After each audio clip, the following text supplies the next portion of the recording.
Hello? Hello, everyone.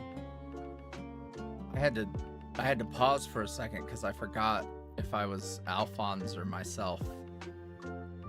I am me. Hello.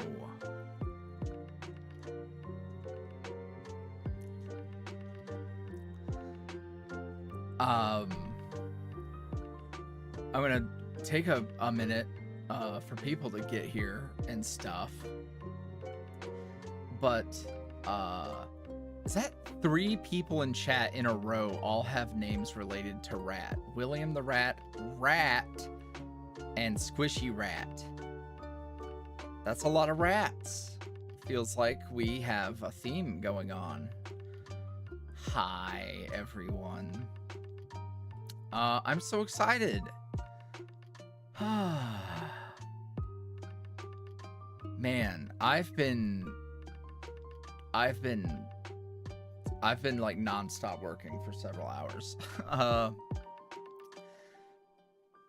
Hello, everyone. Let me start things off by saying thank you. Some of you might have seen the short and TikTok that I posted. Man, I was shocked and really just thankful, man. I didn't expect all of that all at once. It was a lot faster than I anticipated. And it hit me right in the kokoro. Yeah, it's a lot, and I'm very grateful. I'll be refreshing the progress bar as we go. It's not a live tracker. I have to refresh the page to update it. But I'm really happy that y'all love him. I'm very happy with how he turned out. He's adorable, so I'm very excited and very grateful to Thu for putting together that amazing reveal trailer showing off this boy to the world. It turned out amazing. So I'm just thrilled. And Daddy with the $20 super chat saying, I bought one of the plushies. I'm so excited to see it in person. I'm upset. I missed the Dark Mode Alphonse plush. Yeah. Well, you're here now, and I'm thankful for that.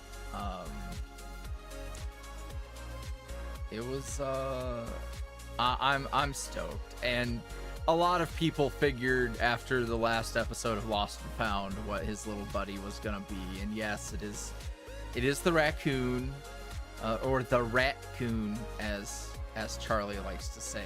When you say it fast enough, it just sounds like raccoon, you know. So, yeah.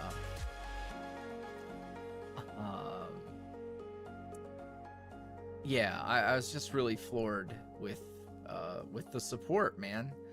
And if you need to see how thankful I am, that short that I shared, I'm glad it took me a minute to get my phone, because like I like genuinely did a cover my face and sob into my hands thing for a moment, and was like, hey, I want people to know, I want people to see how much this means to me, I guess. So I grabbed my phone. By then, you know, I had calmed down a little bit. My eye, like, oh my gosh, my eyes were so red at first. So I'm glad I wasn't sloppy. because I definitely could have been sloppy, and I don't. It was bad enough that this is the shirt that I wore to the gym. I've worked out today. I'm unwashed. But yeah, I'm very, very happy with how it went. I do have a relevant announcement. Someone on Discord had asked earlier in the day if we were going to have drawn the winners from the charity stream. For those of you who might not have been there, we raised $2,500. We raised $2,500 for Extra Life for children's hospitals, and one of the ways you could donate was get entered into a plushie raffle. And we do have our winners from the raffle. And I'm gonna throw their names on the screen right now. Where'd it go? Oh my god. Here it is. Hi. This is you. Are you a winner? You will be emailed very soon to confirm you're winning. And you'll be getting a boy. So thank you for supporting us in supporting children's hospitals. That was a very fun stream. So yes, if that is you, thank you for getting those raffle tickets. I appreciate it.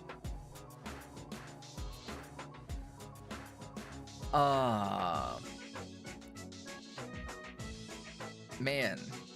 I'm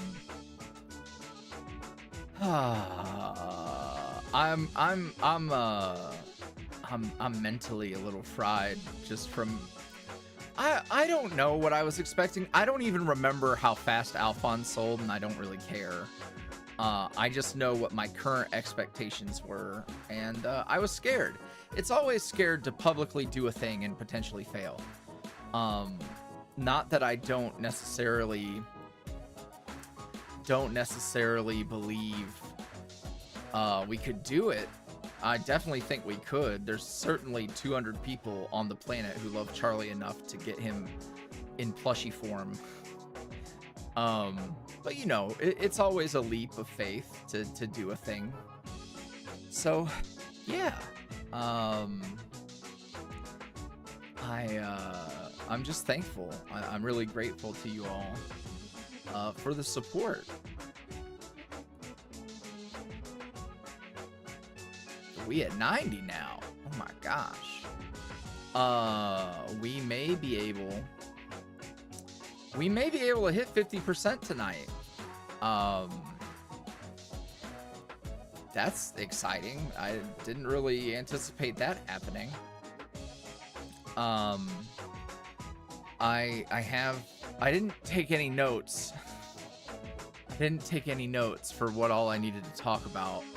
But I do need to pull this up. Let's take a look. That's not what I wanted to click.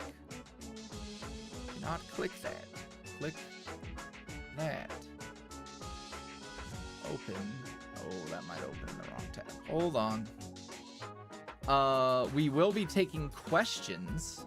So if you have questions related to the plushie, if you have questions related to content, obviously we had a huge release of last episode of Lost and Found that was I'm not gonna say that I really super duper love making people sweat, but I did enjoy seeing everyone panic a little. The plushie is not pizza scented, but you could, in theory, scent him yourself.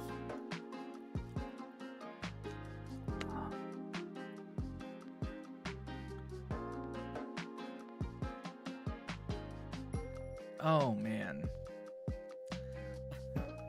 Teddy says, I thought Charlie was going to die. Stumbling across a bloody scene doesn't really imply you will be bloody. Though, I mean, I guess if you pull up on like a murder in progress, you might get got. The beanie is not removable because for me, so to make it removable would have made it look not character accurate. I really like the slouch effect that it has from the side. And to me, it felt like I would rather have it look right and not be removable than make it removable. So, yeah.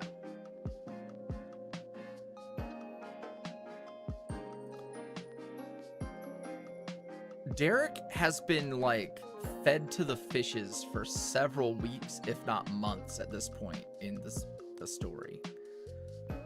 Somebody was like, I thought he was gonna find Derek. I'm like, he's already seen stuff like that. I mean, even then, Charlie was like, no, Derek got what he deserved. Like, you know. Yeah, he's long gone. Yeah, I don't even know.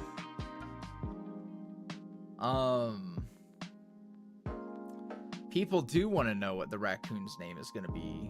Steph Artist actually asked in the form, does the little raccoon have a name? No, he doesn't yet. I have a pretty good idea, thanks to Jackie, I believe. Was it Jackie? Who was I talking to? I think it was Jackie. My brain is mush.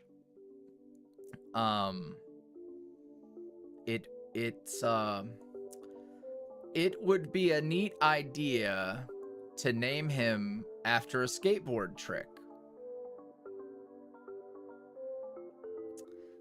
Daddy with the $5 super chat says, you're the best. Your audios for the YuuriVoice boys always makes me laugh. Or, corny with a P. Right. Sorry about my spelling. It's crap. Thank you, Daddy. I have a particular trick name that I think would be really cute for him. So.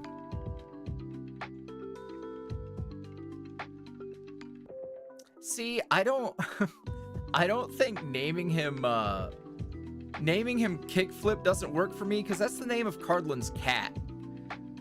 I feel like that one's just taken. It's a very strange crossover.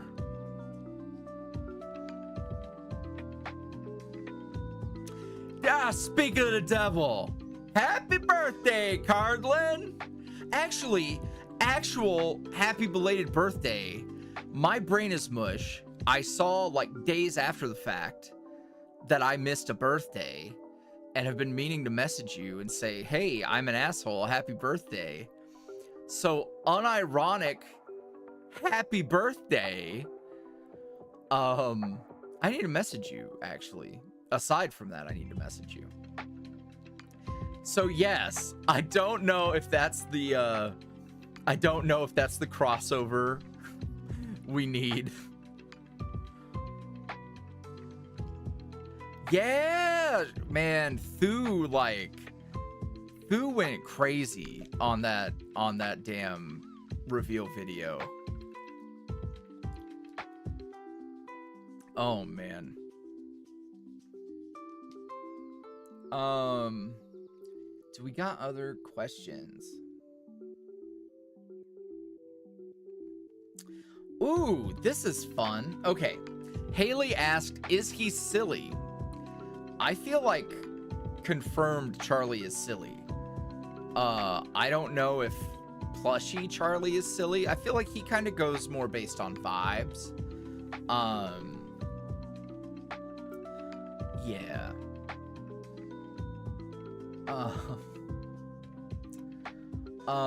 Little Raccoon Boy asked, I noticed one of your playlists is about retired YuuriVoice characters like Egon and Edmund. What does it mean that a character is retired? Keep up the awesome content. I love every second of it. So, this is a whole other topic, but I'm happy to go into detail. I've been working yesterday and today. Hold on, let me update. 91 soul. Thank you again, everybody. I've been organizing playlists a bit more sensibly, and also trying to eliminate some of the redundant playlists, or playlists that just don't have a ton of content.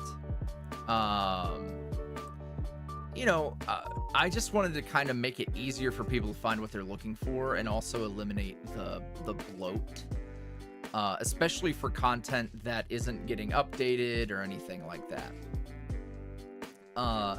So when an original character is retired, generally means these characters aren't getting more videos, nothing like that. And like Egon and Edmund and Ulrich have all been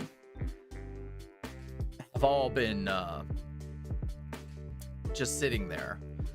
So it means I'm not planning anything for them right now. Now, if you were at the Extra Life stream, you might have heard that Ulrich does have a role to play in upcoming stuff. But I think it's safe to put him in there. That's how I feel. I haven't made a ton of decisions in that regard yet, but it's still safe to put him away in there. But yeah, the playlists. Right now, I'm going into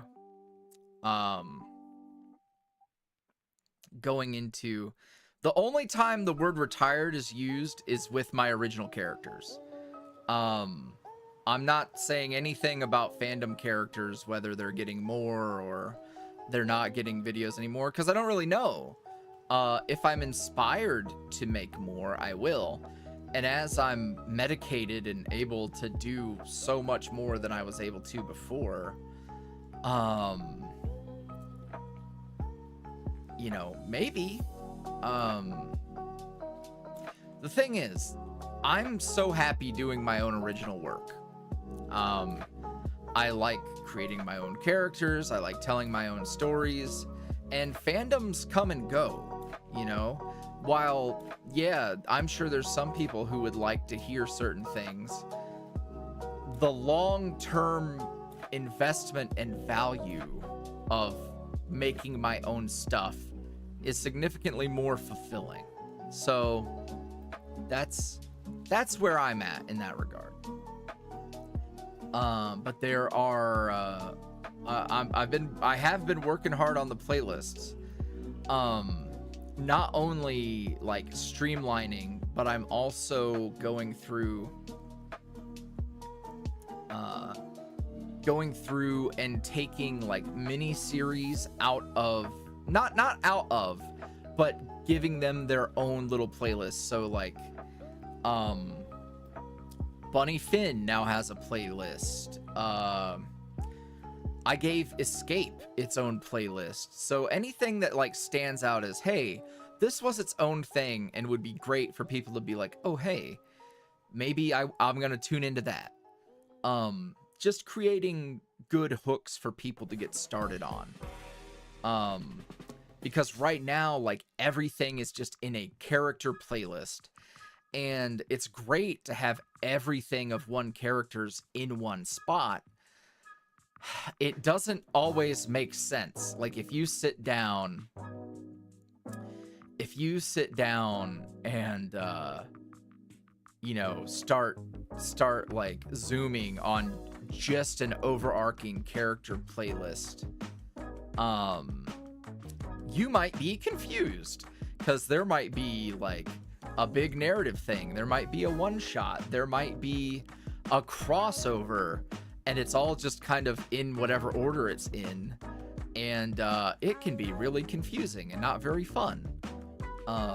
So my hope is that by can we not try to kill each other? Thank you. The cats are hissing. Not purring. They normally purr around here. Yeah. So just trying to make the channel a little easier for people who are wanting to lock into long viewing sessions. I have some other things still being implemented. It's taken a lot of time. I still need to go through the rest of the characters and make little series playlists and stuff. And the homepage will be changing a bit too, in terms of like how I order the playlist on the homepage and everything. I've been putting in work. I mentioned this on Discord. I bit the bullet and tried out a YouTube coach type deal, which what I've found is that I haven't really learned anything I didn't already know. It's just helpful to have confirmation that I'm moving in the right direction and I'm not like misunderstanding what needs to be worked on, and having a hey, get out of there, Mochi. Cat aggro. Hey, stop. Go on. He tried to unplug my internet. Oh, okay.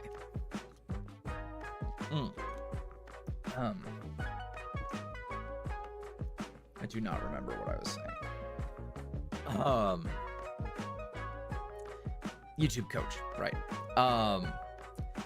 It's good to get that confirmation and have like someone to bounce stuff off of and make sure like, hey, does this make sense, etc.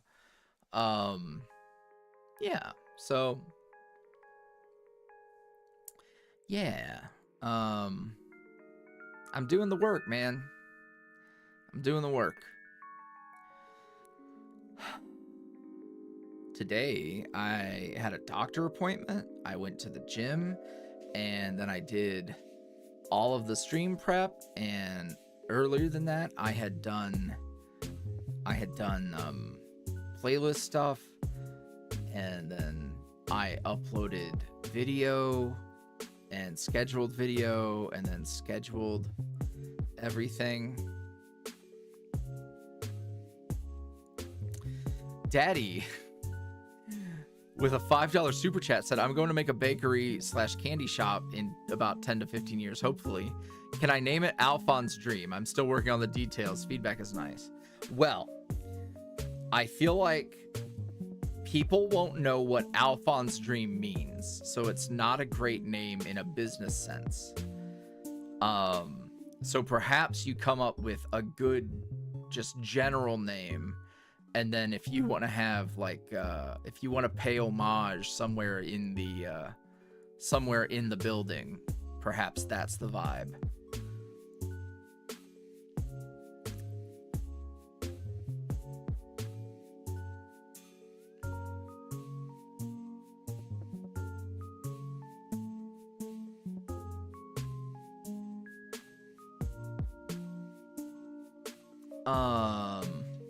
So yeah, I'm doing that. Sorry. End of the day, my brain is like starting to chug a little.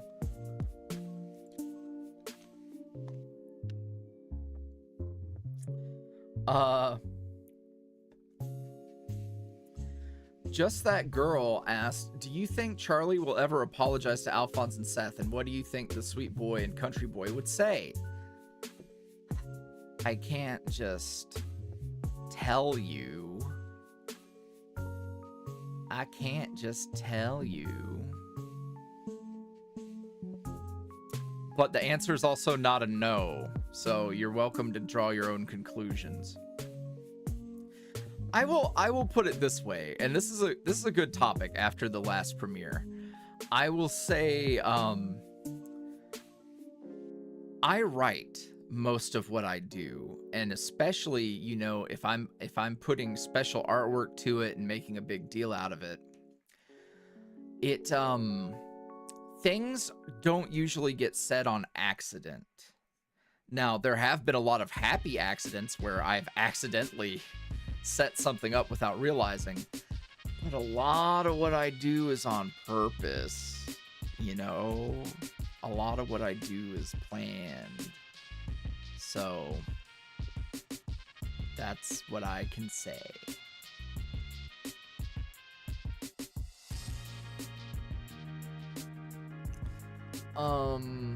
Hex says, I have a question for chat.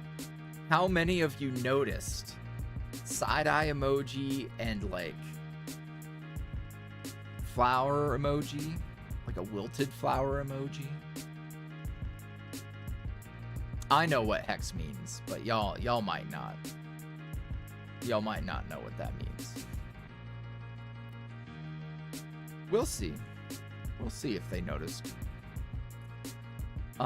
Mochi, hey, get down. No, Mochi. No, Mochi. He is out of his mind. Hey, you don't climb up there. It is not for climbing.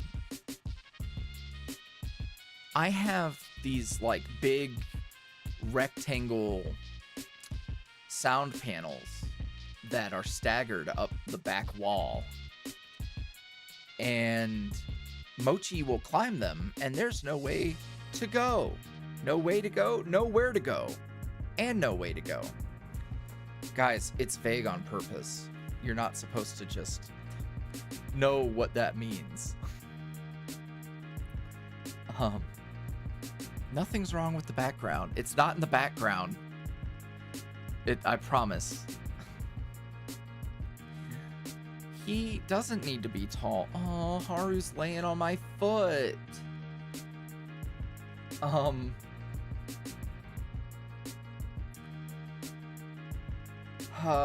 Let's see.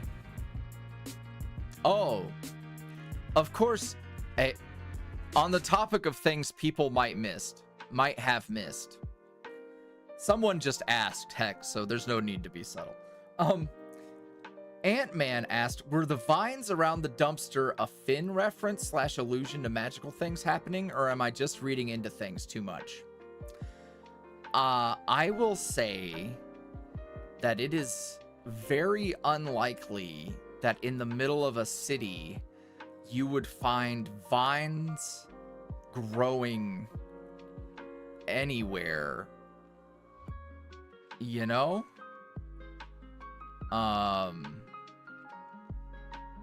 Particularly ones that may have scratched somebody. So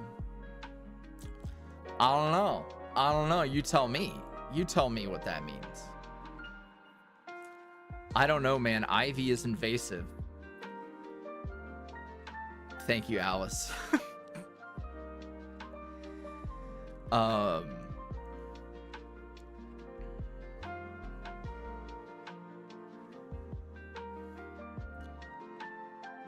Charlie is if you go to his character playlist, the bio at the start of the playlist will tell you how tall he is.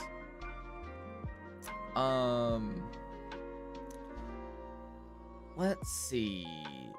Casper Kaz asked, I have a question about when Charlie and Kaz were talking about pets. Was that like foreshadowing about the little raccoon pet? Yeah, it was. It wasn't even subtle.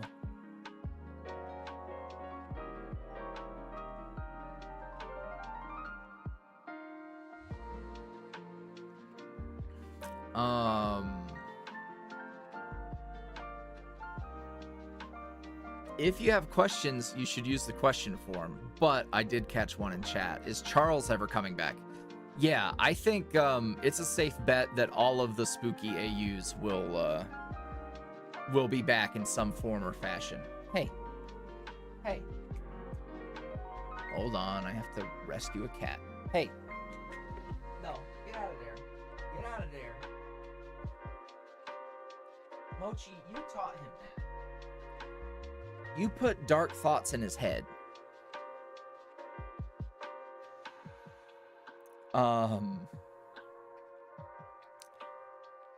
Let's see. What else do we got? Saturday asked, are there any of the upcoming projects that you're the most excited for? Also, can you tell us anything about H2O? Okay. Mochi, no. Mochi, no. Hey, come on. Get out of here. Go. Go. I swear.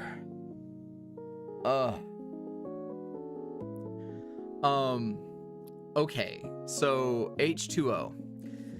For those who might have missed the Extra Life stream, there was a special wheel that was being spun, and if it landed on Snitch on YuuriVoice, Alphonse would choose from a list of not necessarily spoilers, but things that I have not shared publicly. And one of those was that there is something, an idea that I've had. It's not a project right now. It's just an idea. Titled H2O, and it involves a popular character in a series that is not tied to Bittersweet or anything. My intention for that is not for it to be viewed as like I don't want people to think it has ties to any of my other stuff. Now, technically, in the most technical sense, it could be, but like it genuinely, I would create it for it to be its own thing. And that's all I can say. It has a proper name, but H2O is like the clever little title, like, you know, the what's the word I'm looking for? The like logo. So yeah. Now to answer I can tell you right now, it does not have anything to do with mermaids.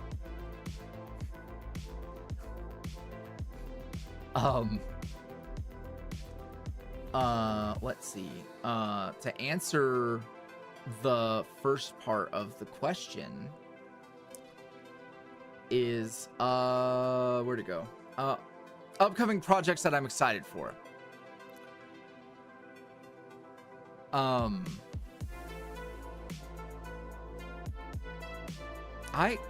Guys, I promise you, whatever the fuck I'm gonna do is gonna be more fun for me than mermaids would be. Ow! Hey, you little shit. Mochi. I'm gonna extend an olive branch to everyone who wanted mermaids. It will involve non-humans. There you go. That's all you get. That's all you're getting.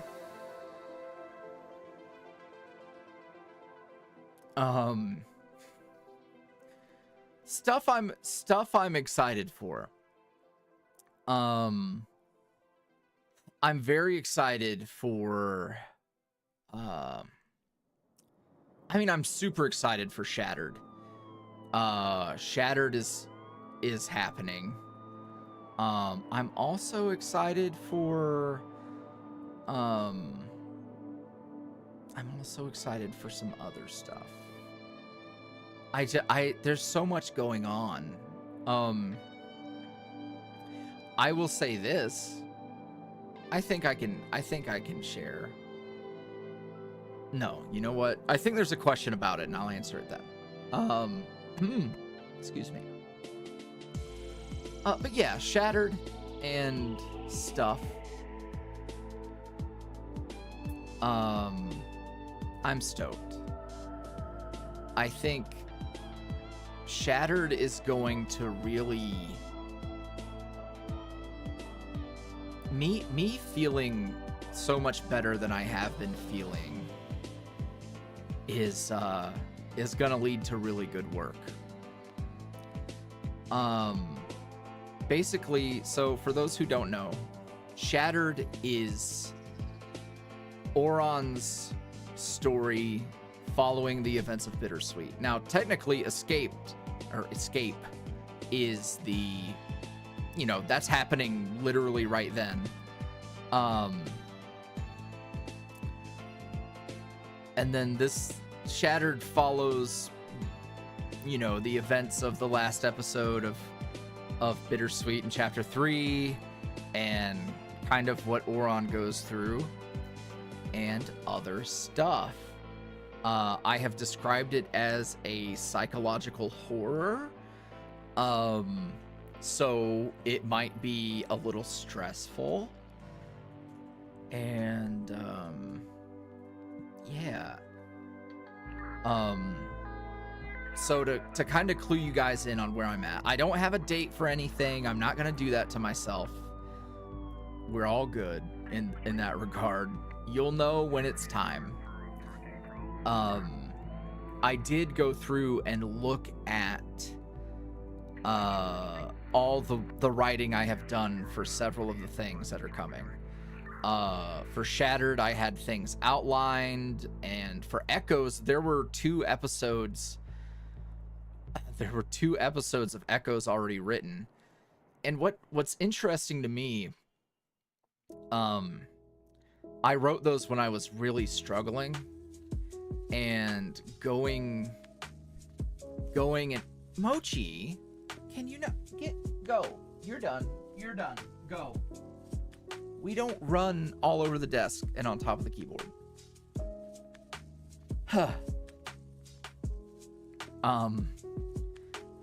Going back and seeing what my writing looked like when I was really struggling, versus how I've been over the past couple of weeks is really eye-opening. Because like normally when someone gets medicated, you don't have like a physical representation, like you haven't physically produced a thing from the before times that you can go and like look and see the actual difference. But with writing, you can. And I can just see how hard it was for me. And yeah, I got a little emotional about it because like I remember writing those episodes of Echoes and how tough it was and how it felt like work. And Mochi, hey, go all the way, go on, go, do not challenge me, go. Oh my god, this boy, they've been sleeping all day and now they think it's time. And Mochi, since Haru got neutered, he's like, oh, I knew it, I am the man of the house, Dad. Duh. That's Mochi. He knows I'm talking about him. Don't attack my Pete. Don't attack my Pete's.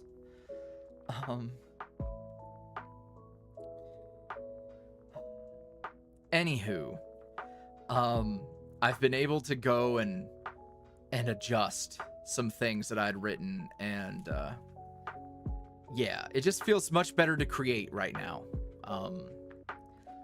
I said on Tumblr, someone had asked how I'd been, and I was able to like really kind of go in depth on how, you know, the past couple of weeks have been, as I feel Mochi. No, go. You do not zoomies on the desk. My goodness. and just I've realized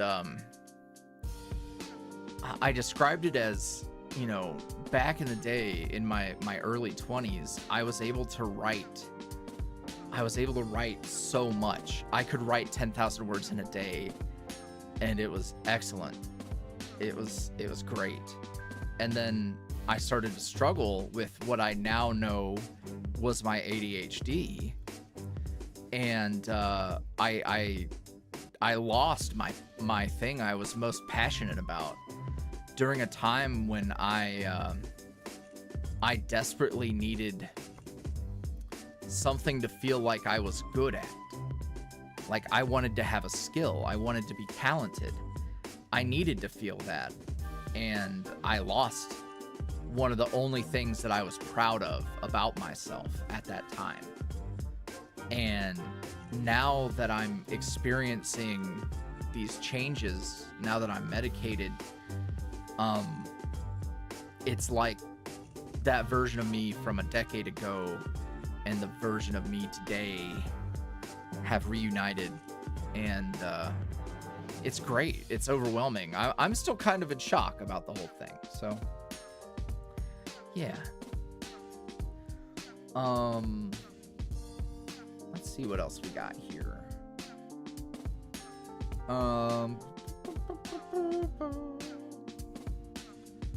Jellybone says, can't believe you tricked us in the new episode. I have trust issues now. In all seriousness, though, will this mean that Cass and Charlie will get to raise their new buddy together? I guess you're just gonna have to see.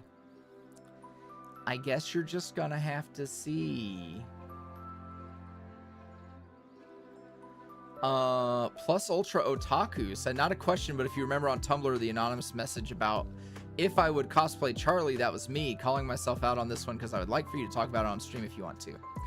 I appreciate it. So yes, someone asked if I would cosplay Charlie, and you know, Thick Charlie is actually a really cute idea in the first place. And I think what we can do is I will cut you a deal. Let's take a look at how we're doing on Plushie right now. We are at 93. So I feel like what might happen is we're probably gonna hit 100%, and then maybe if we hit like 125, 150, 175, 200, I think having stretch rewards would be cool.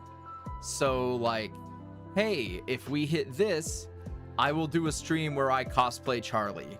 I will go get a beanie, I will get a wig, I will put freckles on my face, and I'll talk like this. And it'll be a lot of fun. I will not shave.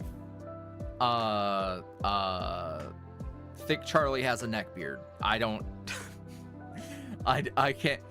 I just, guys, my face naked is not good. I'll just put it that way. I have not clean shaved in a long time, so Charlie will have facial hair. But I think that would be fun. I'll get a vest. I'll get the shirt. It'll be fun. I think that would be really funny. Dye the beard yellow. I can't. It's honestly, it's kind of red in the right light, so it's fine. So yeah, I think that would be a good time. Let's see what else we have. Cherry Bat asks, will Charlie ever move in with Casper? Also, I feel like Casper would dress up the raccoon in cute outfits. Would he move in? I wouldn't say never. I think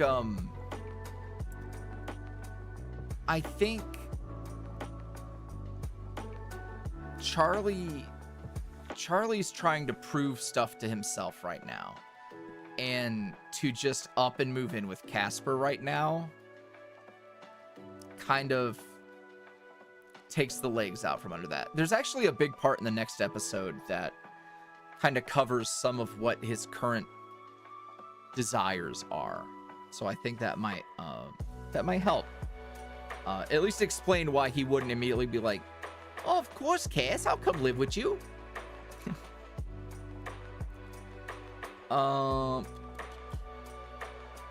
As for Cass dressing the raccoon up in cute outfits, that sounds realistic. That sounds about right. As for naming the raccoon after a skateboard trick, yeah, probably. I feel like it'll happen.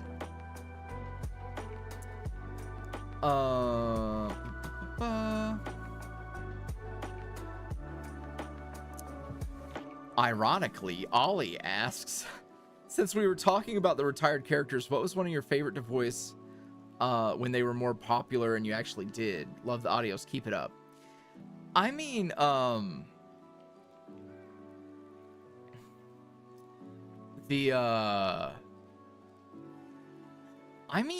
so the boys, I have a particular fondness for Egon because it was very different for me. I loved the way he looked. That was a good time. And a lot of it, so here's the thing, and this kind of goes into talking about the mental health again as well.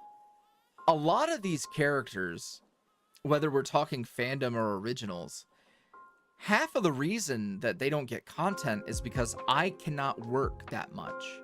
Even with a very, reasonable release schedule, I struggle and have struggled. Now, I feel like I've got more juice.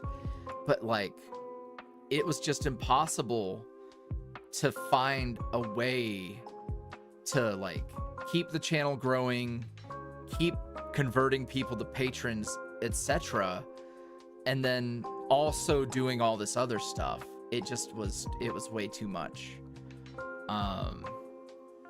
So, it was never always about, oh, hey, people weren't interested. People did like Egon and Ulrich, and Edmund would have been good too, but also I was learning a lot. It was one of the first times I tried to do, more of a narrative-based thing with Egon, instead of just a bunch of one-shots with a, sort of yandere snake man. And I learned a lot of lessons, actually. Same with Ulrich. And, yeah, so it was good.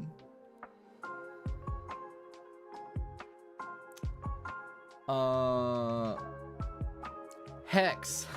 Hex asks, hey, are you able to tell us what episode of Echoes the fucking blackboard/whiteboard comes out? Asking for me. Yes, I can tell you. So, while I was revising what I had written for Echoes, I realized that episode 1 was short and was kind of a dud. And I was like, that's a bummer. So 1, I might have to refresh episode 1 as it is. But my initial thought was, hey, why don't we just put episode 2, which is the whiteboard episode, in episode 1? Because it's one of those things where it does not benefit me to withhold critical information about the world we're building. So I think having that in episode 1 makes a lot of sense because it creates a lot of intrigue versus, oh, hey, there's a meet cute and the promise of something happening later. That's not really a spicy intro, So, and it's funny because I ran into the same thing with Shattered, and I was like, okay, this this first episode's a non-starter. It's time for a nightmare sequence. So I guess that's also a spoiler that episode 1 of Shattered will have some pretty exciting imagery and shit going on in it. It's important to set the tone, you know?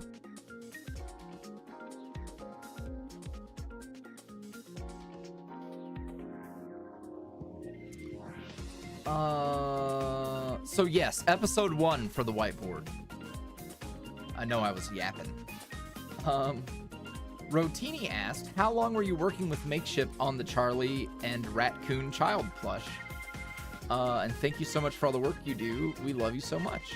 Thank you. We started working on the Raccoon and Charlie. It's been months. It's been a few months. For those of you who I might have like Mochi. No, do not climb. Mochi. Mochi. Hello? Get down. Nope. You lost table privileges. Goodbye. I swear. For reference, he's threatening to climb 12 feet to the ceiling, and then I have to rip him down, which is dangerous. So I don't like having to dad him, but it is a matter of safety. So yeah, it's been a few months. I knew about the raccoon the day me and Jackie went to go see Guardians of the Galaxy 3. And on the ride home, I said, Jackie, what if Charlie gets a raccoon? And yeah, so I've known about this for since summer, like early summer.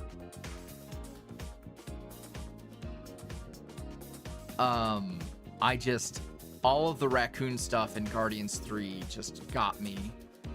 And I was like, oh my God, what if Charlie's stupid and is like, it's a rat? And I was sold. I was like, this is a golden idea. Like, give the character who absolutely shouldn't have a pet and shouldn't have a creature he needs to care for, give him a little guy. And my brain just started going.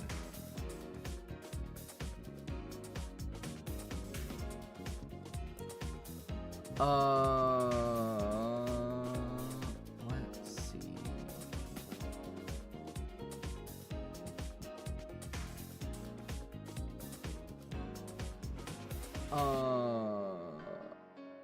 Oh, ironically, I just saw that Jonky Janny Lore asked, why a raccoon? Tell the people. So there you go. I did it before I even was asked to by this strange named person. Saturday asked, from what I gathered, you're from the South. Are there any Southern foods you really love? As a fellow Southerner, I gotta know. I mean, I would eat Southern food. I love good cornbread. God, I love good cornbread. I love like real fried chicken, real hot chicken. I'm trying to think of like sweet tea. God, I love sweet tea. Oh, what else? What else?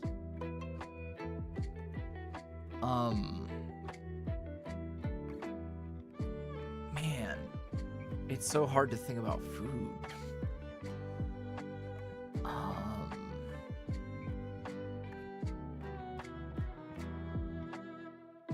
I've never been a grits guy. I think it's a texture thing for me. Well, what's funny is I'm from Pennsylvania, but I did most of my growing up in Tennessee. So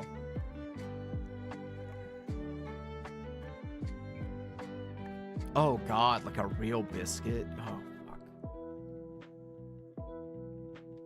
Biscuits and gravy, yes. Chicken and waffles, yes. Mochi, hey, what is something? I don't know if I'm liking the vibe you're putting in the studio today.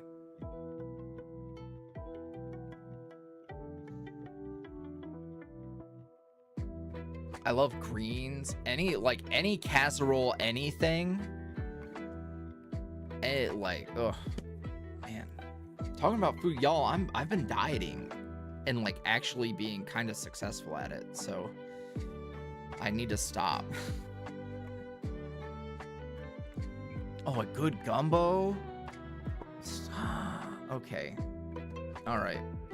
I'm gonna answer more questions because y'all are killing me.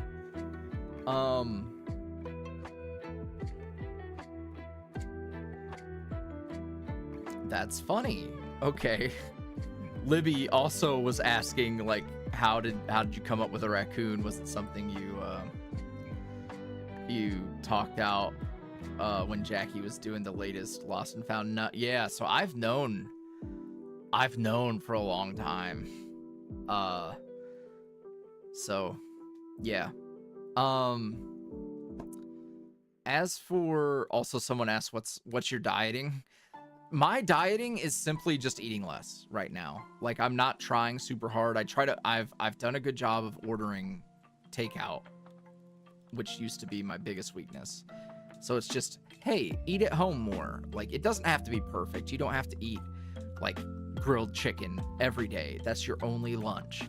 Like, you know, I allow myself the grace to not be perfect. It's more, I'm just counting calories right now. And then if I have to go harder, I will. But yeah. Ooh. Let's see.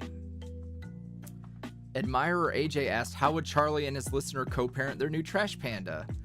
Or is Charlie going to keep it specifically? You might have to just tune in. You're just gonna have to tune in and you'll see. That's obviously going to be answered. It's a crucial plot point. Let's see. Cat Go Fast asked, I recently watched the Bittersweet Chapter 1 compilation and I'm confused. Could you explain what just happened, because I'm struggling to figure it out myself? I don't really know how to answer that, because it seems pretty straightforward. It does not see. Now, if you had asked about Chapter 3, I would be like, okay, I see that you might be having some issues. But Chapter 1 is so, like, Miji, can we not do this? Go on. Everyone's like, if I can't get right on top of Dad right now, I'm gonna go ballistic. It's like, well, go ballistic somewhere else. We are at 97 sold, almost 50% funded in 4 hours. 4? Because it launched at 3. Yes. Damn. Yeah. Also, like, yeah, that's pretty sweet. That's pretty exciting. Thank you guys. Miji, honey, go on, go. Let me return to the questions. Yeah, so, like, I don't know what to tell you. If Chapter 1 didn't make sense, I feel like everything else might not make sense for you. And I'm sorry. I wish it did. I'm not sure what part specifically is confusing. Saturday asks, how'd you come up with the names for your cats? I'm a weeb. I'm a weeb. So everyone got Japanese names. That's the easiest way to explain it. Ponyboy asked, is remastering Bittersweet Chapter 1 going to be a huge undertaking, or do you have a plan of attack to get it completed if you decide to do it? That is, thank you for your hard work. So,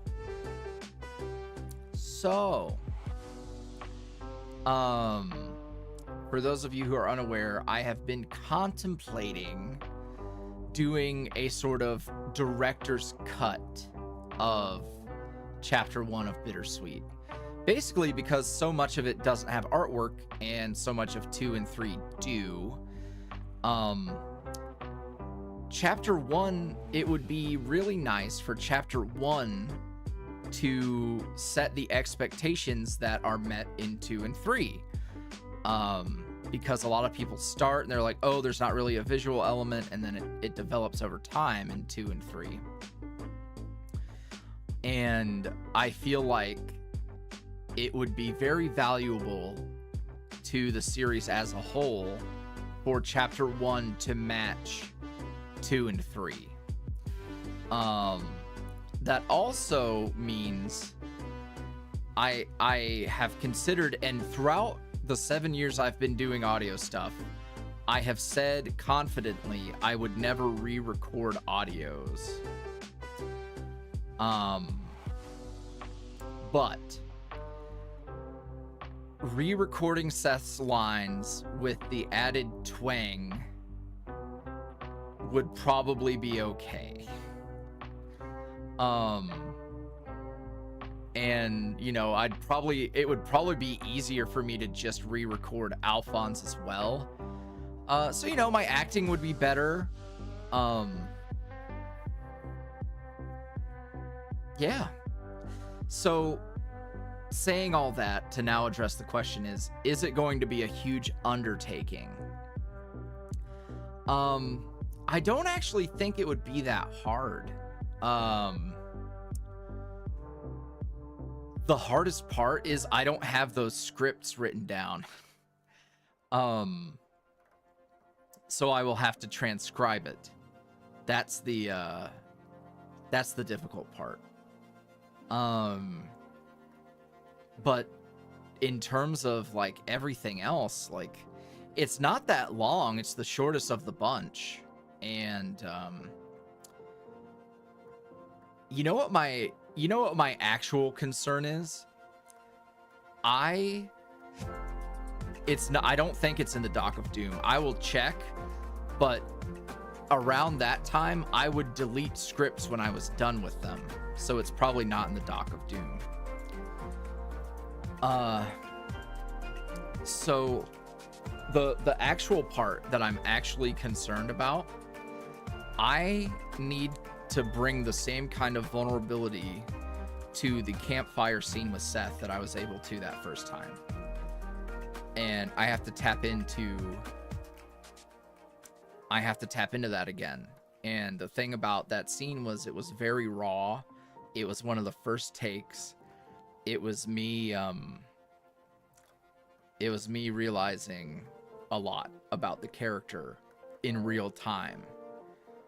So those were genuine tears, and it was genuine. It was genuine feeling in that. So it will be a challenge for me as an actor to go back and do it again and make it that real. And I that challenge excites me. That challenge really excites me, actually. Glitch on the Dock of Doom is my Google Drive sheet that I do a lot of writing in, and it is like 500 pages, and it has not only scripts, but it has like personal notes, to-do lists from like 5+ years. So it might be in there. It might be.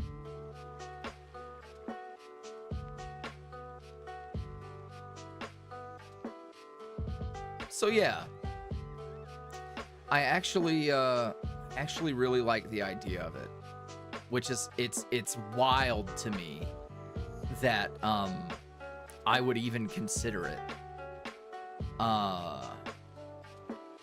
It's wild to me because when my brain didn't want to go, the very thought of like, how would I do a project like that while trying to do everything else? I will simply perish.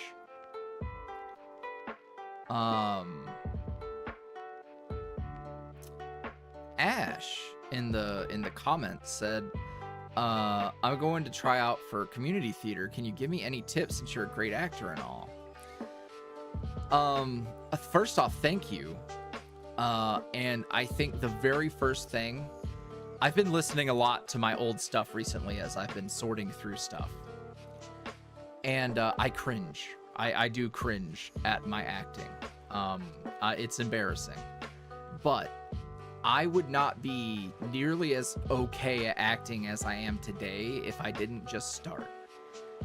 So you're not gonna go win an Academy Award right off the rip. You're not gonna blow anyone's socks off right away. You're always gonna have room to grow. But starting is the very first thing. Just going and doing it and being vulnerable and learning to shake off your self-doubt and getting that practice in is invaluable. 100 sold. Hold on, let me update. Oh my god. 100. Y'all. 50% day one. 50% day one is amazing. Thank you. Thank you all very much. Man, yeah. It means a lot to me. So thank you. Thank you for that. And yeah, that would be my suggestion for working on acting and stuff. Well, thank you for asking, Ash, and for thinking I'm any good, because I did not used to be. I promise you. There are people who are like, "Oh my god, I love this audio you did in like year 1." Bro, I promise you it's bad. It's bad. Like, the thing is, I know that there are things that I do good and have done good from day one, but there are the acting needed work. The acting needed work, but we got there eventually. I don't know exactly where. Probably around Bittersweet time was when it was like, hey, because when we did the Alphonse listens to his old content stuff, I really noticed right around Bittersweet the quality of the acting. I started to believe it more, which is great because that was around the time where it needed to be believable. So, oh, what else do we got? Ponyboy also asks, is there a trope genre scenario that you typically stay away from or know you'd probably never partake in? That's a good question. I don't like having literal children, like a character is a dad, literally. Same with marriage, and pregnancy, those things. And that's just my personal thing. And, I just don't, I guess, is probably the best way to put it. Outside of that, like, anything mean-spirited, like, genuinely mean-spirited. So, like, Werewolf Seth, bully in the technical sense, but not really. Like, if anything, it's more of a tsundere, you know? With, you know, he has an attitude and he's like being a little mean, but he's not stuffing them in a locker. He's not like physically abusing them. He's not doing like real bully shit, you know? Mean-spirited content, I understand why some folks might be drawn to it. It's just not for me. It doesn't really make me feel good to make it. Haru. Hey. No. Get out. Go. That doesn't mean go around back. Hey, where did you go? Oh, there he is. He's so... he's so... Let's see. What else do we have?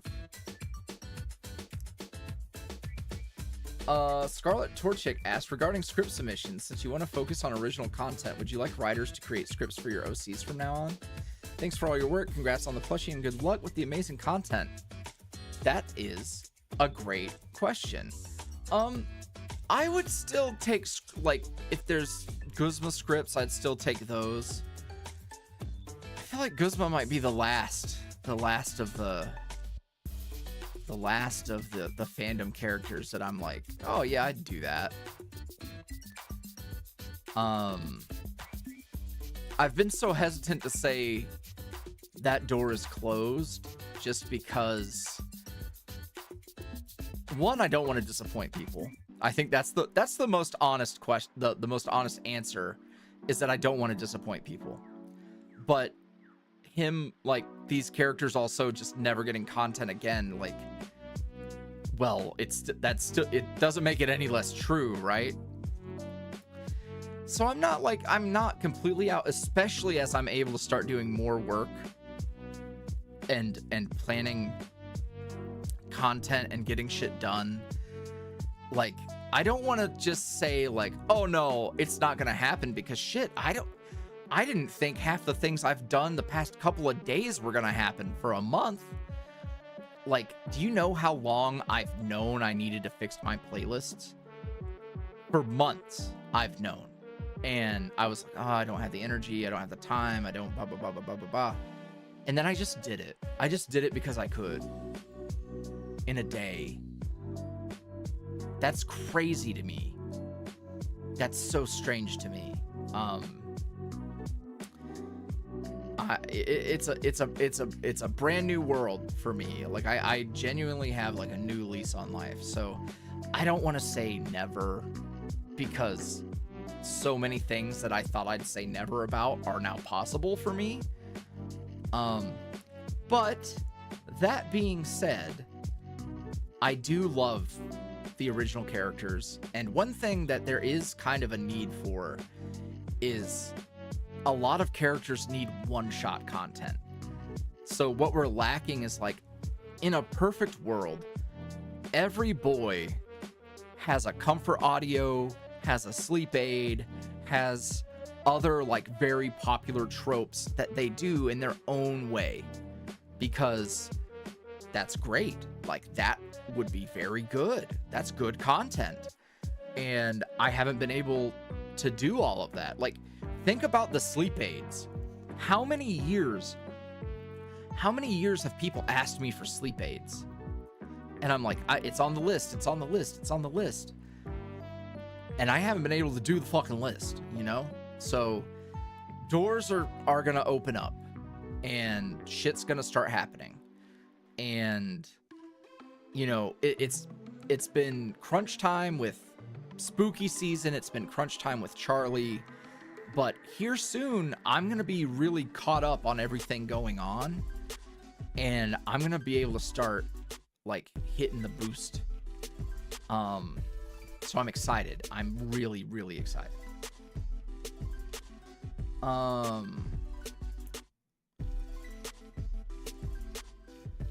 Oh boy, Cherry Bat with the $1 million question.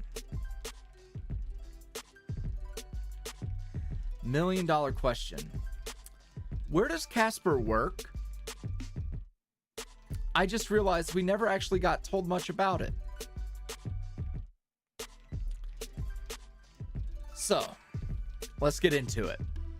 I have stated in that, so I have policies about listener characters, right? And we saw this a lot with Boo in Bittersweet. People wanting some sort of big backstory, a very, like, fleshed out thing, like, oh, what if they have, like, a mean ex or whatever. And the reason I didn't like the idea for Boo at that point was because Boo and Alphonse had existed as characters together for a long time at that point, a year, almost more. And I felt that people had a lot of time to really kind of create their own idea of their Boo in their head without any sign that Bittersweet was coming. Like, for now, it's funny, but when Bittersweet started, people hated Seth, hated the idea that Alphonse had been with him. People got incredibly insecure and thought something bad was coming for Alphonse and Boo in terms of their relationship.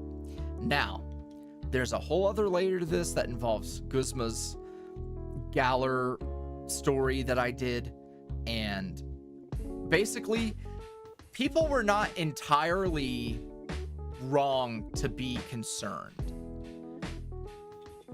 Hello, Rensky. So it wasn't even just, oh, I'm annoyed at the character who's supposed to antagonize me. I feel like this story and these characters I love, that what I understand about these characters is threatened. And that concerns me. I don't want people, because here's the thing. This type of content involves a big level of trust. You are trusting me to be good to this character and to treat your listener in a way you want them to be treated, for them to be in scenarios that you are comfortable with. And that's another reason why, like, people who want explicitly Seth, Alphonse, and Boo are poly, and that's the only answer. And I feel that it is a betrayal of that trust for me to do what, to some people who were listening years ago, would feel like that's a bait and switch for something they didn't sign up for. Now, I've spoken at length about the poly thing. If that's your interpretation, I will never undermine that. I support that. I want to feed that. But at the same time, I want to respect that, hey, not everybody wants that or is comfortable with that. And that's where me as a creator invite you to come in and paint with me. And I'm never gonna look over your shoulder and say that's wrong. I'm Bob Rossing this shit with you, right? So I know this is a very long answer to get to something not related to anything I just talked about, but it is.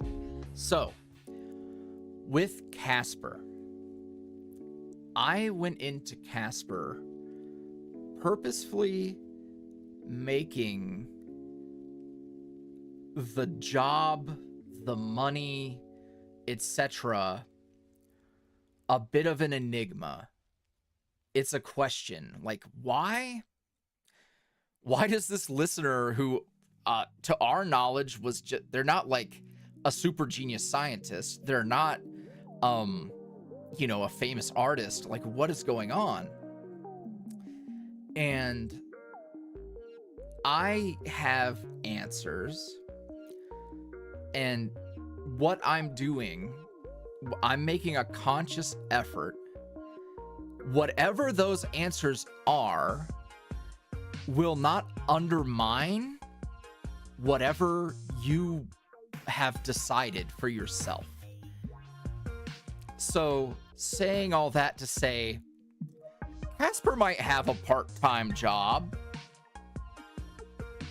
Doesn't mean Casper can't be doing whatever you want Casper to be doing, but perhaps there are some additional responsibilities going on.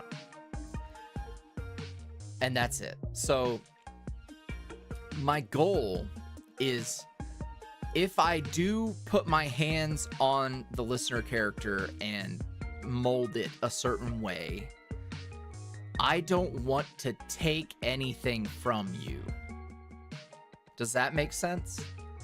I don't want to go, well, they're an astronaut. Charlie finds out they have to go to space. Charlie's heartbroken. Like, all right, that doesn't work. That doesn't make a whole lot of sense. Now, that same trust you give me, I give the listeners that trust to say, hey, meet me where I'm going.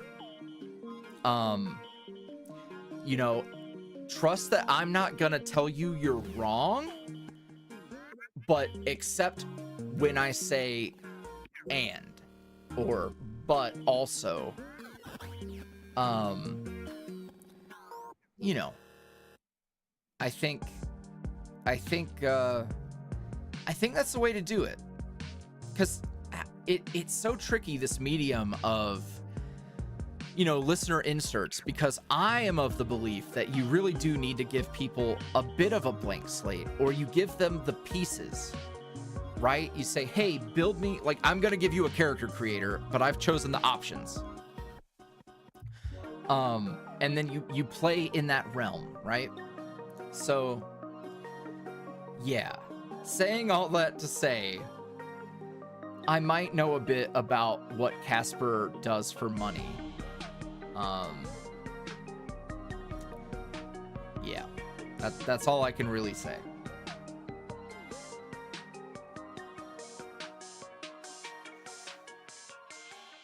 Lo-Fi Bunny Girl asks if I've ever done any collaborations. Also very nice compliments in the question as well.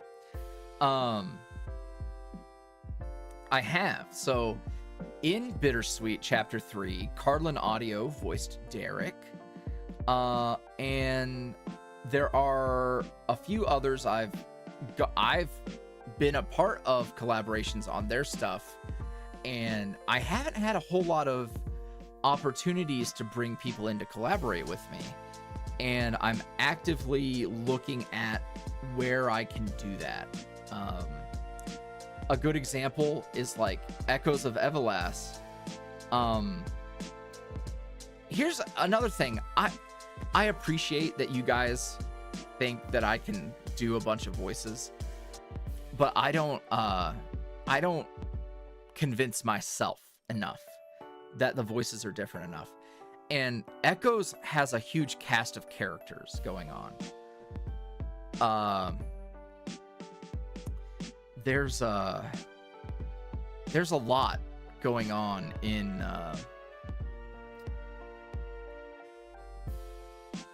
Echoes.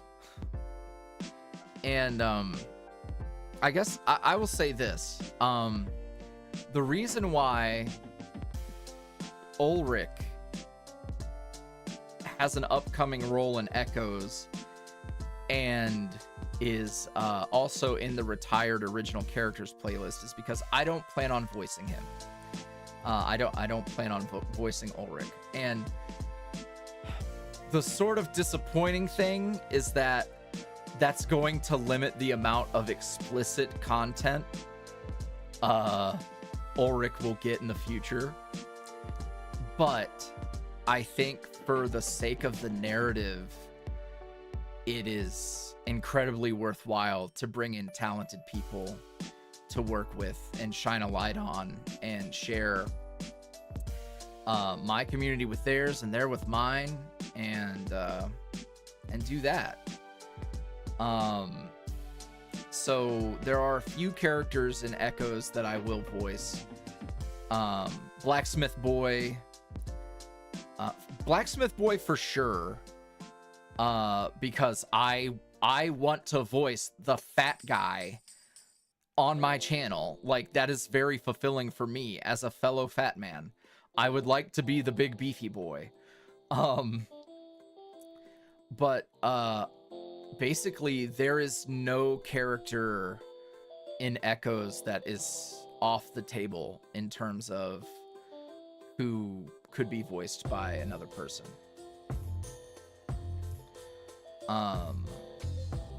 And for those who are unfamiliar, I have had an idea for a beefy boy for a very, very long time, and I realized that a lot of my body types on the channel are vaguely Dorito shaped.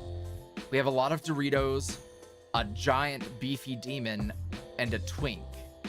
And then Alphonse, who's like tall and a little slender, but also Dorito-y in his own right. I would like a fat character. I would like to do that. So, yeah.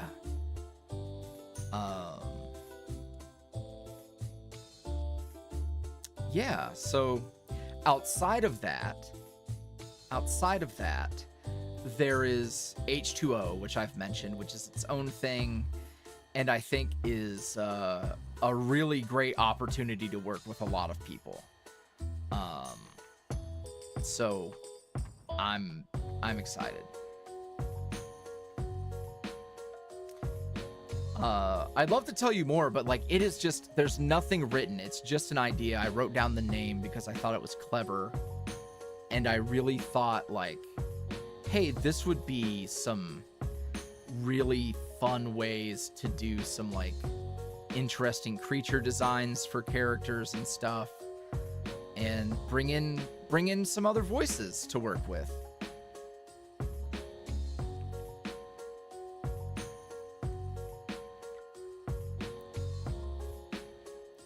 Let's see.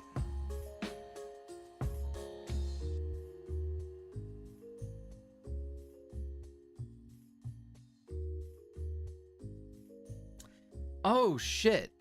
I'm gonna skip ahead a few questions. Cat Go Fast, who had questions about chapter 1 of Bittersweet. The part that's confusing to me in Bittersweet chapter 1 is why Boo went to Seth after Alphonse spilling the beans about the knife. Why do we invite him over in our role between the two during the last audio? Is Boo really just a sweet bean? Yes. It's a great question, and that could be something that gets a little extra coat of paint.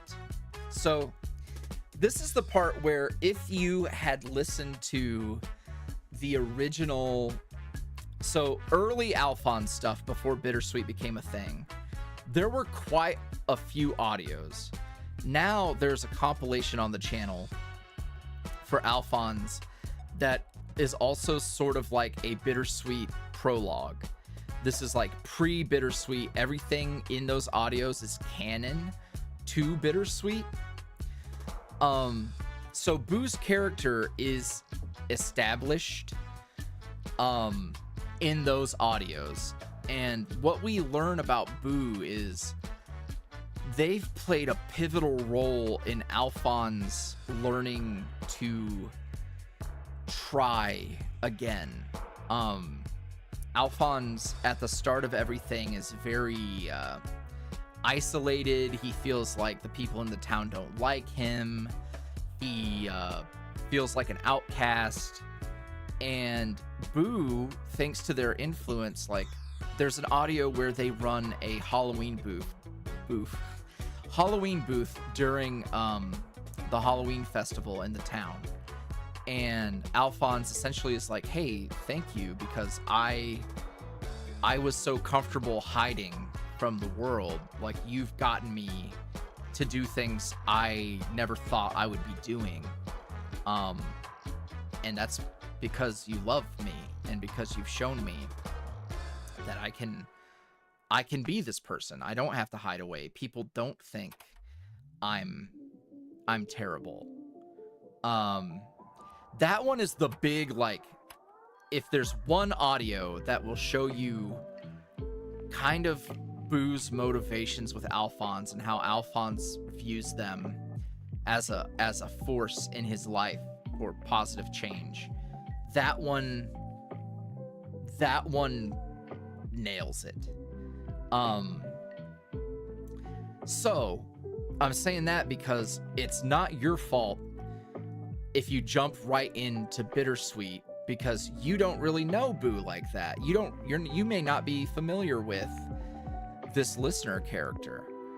And that might also be a good place for me to add a little something, like maybe a little intro to the start of Bittersweet Chapter 1, where, you know, we talk a little bit and set the stage for what's about to happen.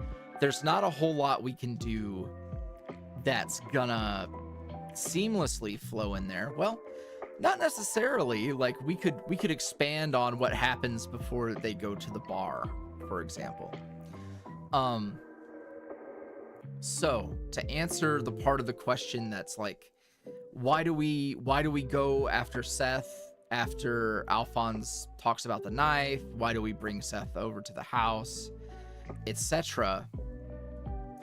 I think Boo, after hearing all this and seeing how Alphonse is acting, really they realize, like, okay, this is a big deal to him.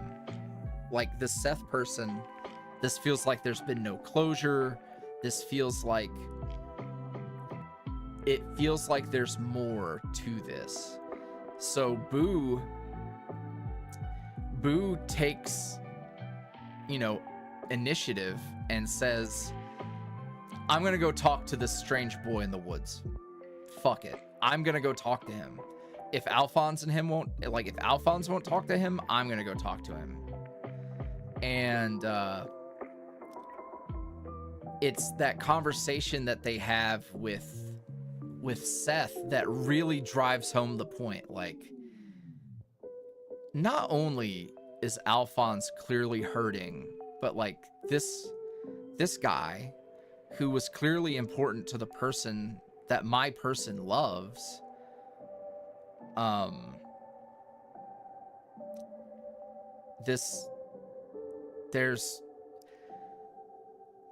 Boo wanted to try and make things right between them. Now, is that the right move? I don't think meddling in people's personal affairs to the point of like, hey, I'm gonna trick you into sitting at a table with someone who you have a lot of trauma around. I don't think that's actually a great idea, but it happened.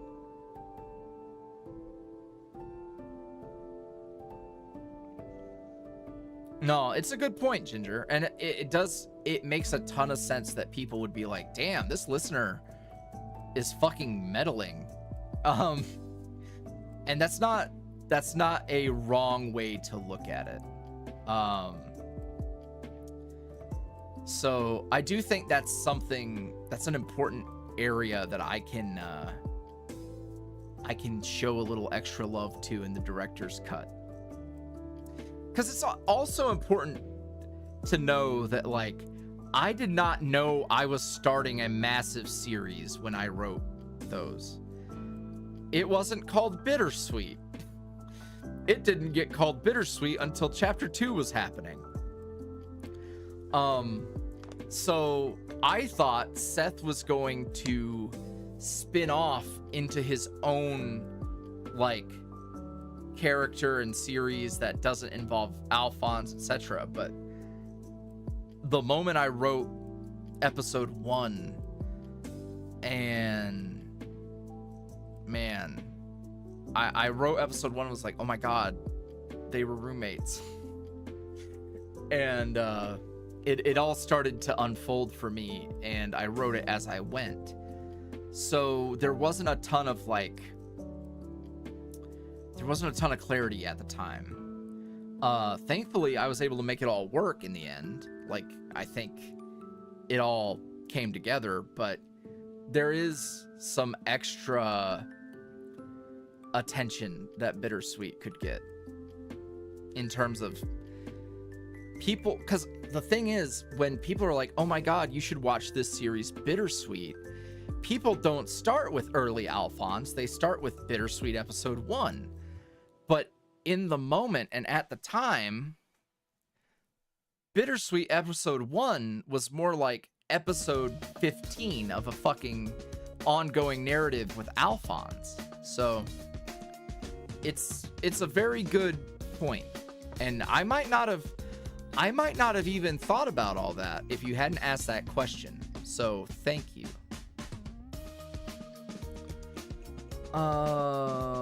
Let's see what else.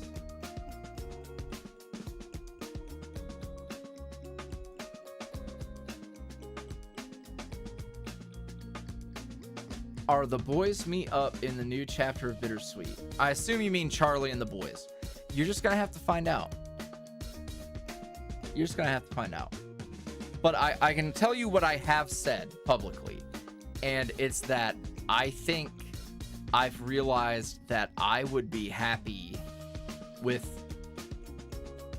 Charlie and the boys getting a proper bit of closure. I think it would be good for me. I feel like there's something in there that I need to say. Like when I write that script, I can tell, like in my heart and in my guts, like there's something I can tap into there.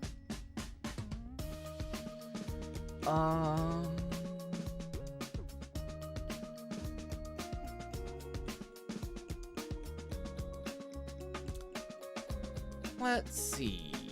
Where else am I at? Sad Boy Hours asks, is there any update you can give us on your VTuber Shady Bones that's coming out next year? I do not have a big one.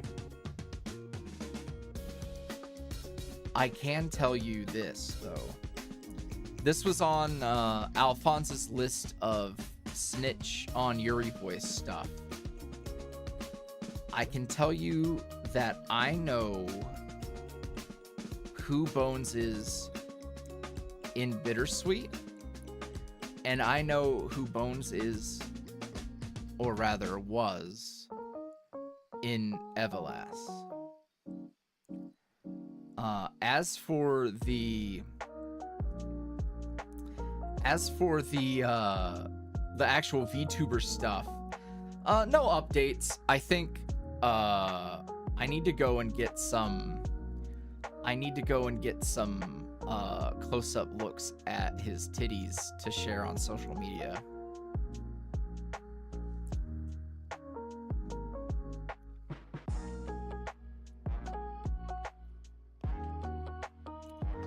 Bones's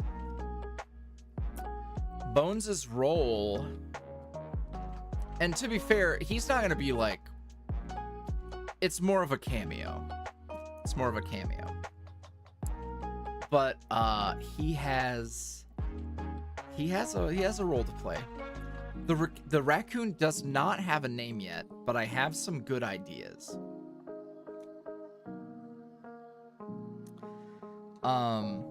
I didn't know Bones was gonna be that involved either. I had an idea. I knew who he was.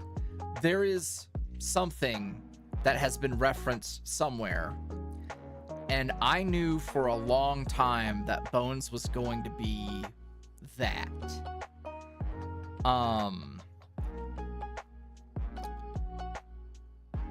I did not know all the fun ways that I'm going to make him relevant.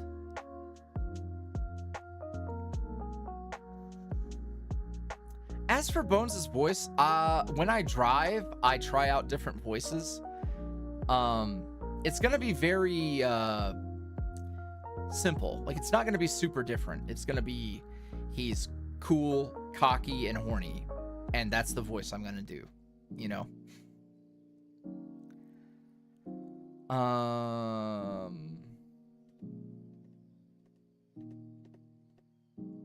I also know, okay, I will give you one more piece of Bones news. I have a confession, first off. I have a confession.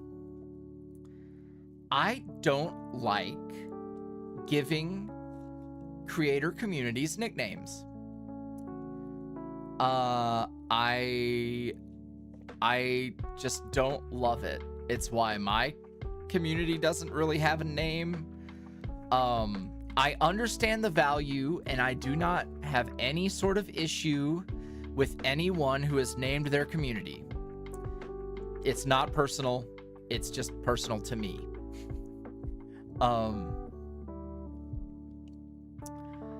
My confession, aside from that, is that Bones does have something he calls his community. And not only is it what he calls his community, it is built into his lore. I don't know how much more I can say. So technically, if I was to say, hey, chat, Bones would say, hey, insert name, but also insert name is something in his story, and the living, breathing community and interaction is in lore him interacting with that thing. So in the way that I don't know how much more I can say. And also the content he makes will be in lore something he's making for insert name community. That's what I've got. I think y'all might be onto something. So I really like the idea. So yeah. Hey there, boners. You figured me out, Skella. You figured it out. Everybody's gonna be boners. How many bone related VTubers do you think have made that joke? Oh my god, Mars of the Stars. A skeleton! A skeleton has bones. You could make a skeleton with bones. I do have a confession, though. I do have a confession. It may be slightly related. It might be kind of a bone pun. It might be kind of a bone pun. But it's not. It's not as obvious as something with literal bone in the name.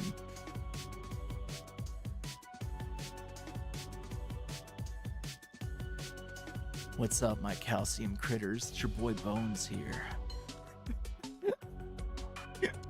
Calcium critters. I need to write that down.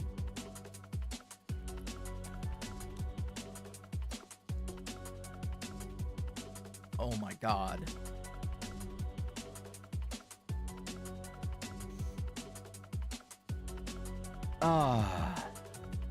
Graveyard shift. Whoa, Mace Light's cooking.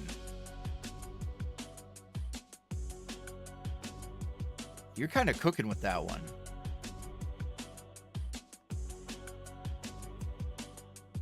Heck, stop.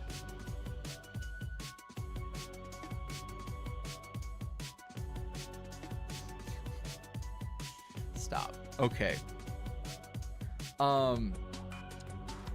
I saw someone ask where to ask questions. The question form is somewhere. Stop. I need y'all to quit guessing. Quit guessing. You're gonna embarrass me. Cause somebody's gonna get it right and I'm gonna be like, well, when you say it like that, I guess it sounds stupid. I guess it's dumb. I guess you are gonna be calcium critters.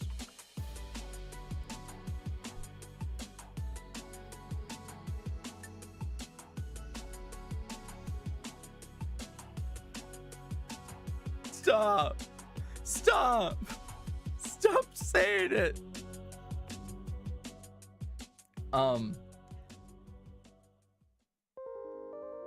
I will, since not named really wants to know, I did get it in the form. I'm talking a lot. But because you really want to know, can you explain how Bittersweet is based off of your experience? Well, I was a queer person in the South, so I experienced some interesting stuff. There is one particular memory of mine that does directly reflect and I think inspired kind of the way Seth and Alphonse were treated in their community. Me and a friend of mine were moving to a small town together. We were going to be roommates. It wasn't that kind of roommates, but we were very comfortable together. And we went, now when I say small town, like it has like a little town square and the rest is farms. So it really is a small town. And we went to a diner, which was literally across the street from like where their mayor lives. What's it called? The town something. The town hall. I don't know. And we go to this little diner and everything's great. And finally the waitress goes to ask how do we want our check? And my buddy reaches over and puts his hand on top of mine and says, "We're together." And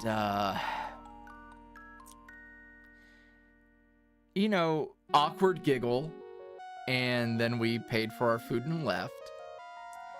And then suddenly, a couple of days later, our landlord we'd been working with, and things up to that point had been like smooth as silk. Like we literally have the deposit down, we've turned on the electricity and everything. And suddenly a ton of friction with this guy. Like he's being really weird. Like something doesn't feel right. And then eventually we're like, okay, well, we're not gonna move. We're not gonna go there. And for a while, it never really occurred to me, like, what must have happened. And finally, like, years after the fact, I realized, oh, I bet that little joke got taken seriously and caught wind, and that's why we were treated differently. And it's like, actually one of the, because like, listen, I'm super privileged. Like, I get it. I had never experienced like prejudice like that. Like, look, I'm a fat guy. People have been mean to me, but it's not the same. And it hit me like a ton of bricks. I'm like, oh my God, this is what folks go through. Like, this is what that is. And it was a really eye-opening experience for me. So I did draw a little on that, and just the vibe of like, hey, it's a small town and these two young men are very close, and yeah, these backwoods folks probably do feel a little weird about it.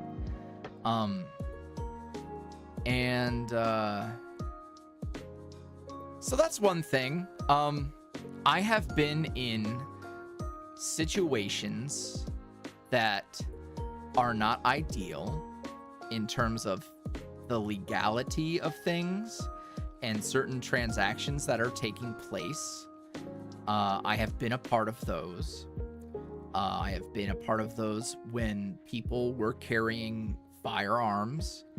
I have been around situations like that.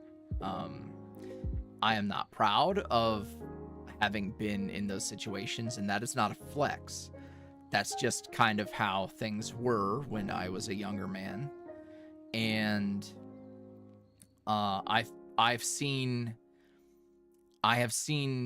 serious sides of that have repercussions, and put you in places you don't want to be in. So I was also able to take some of my knowledge from that. I've also been around biker culture because of my mother. Sorry, projecting with Jesse a little bit there. So I'm also familiar with bike clubs and the things that happen in clubhouses. The way that they treat people and the way they make money and stuff like that. That's a lived experience. It's a lived experience for me. So I've seen some shit. I've been around some shit. And I'm not anymore, but you know, so in those kind of ways, I drew inspiration. And I think the biggest inspiration is just kind of the experiences I have with love and forgiveness and acceptance. Those things are big pillars of my stuff. And yes, I am in a safer, happier place. Those times are so far removed from me now that they hardly even feel real anymore.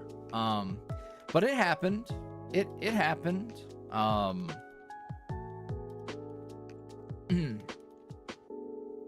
Yeah.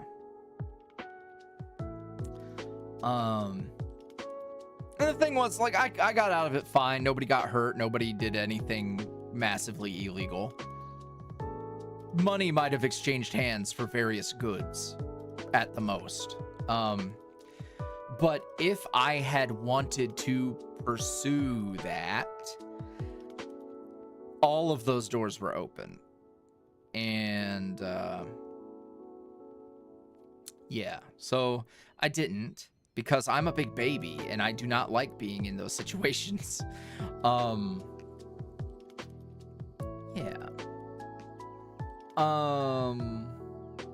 Okay, so going back a little bit.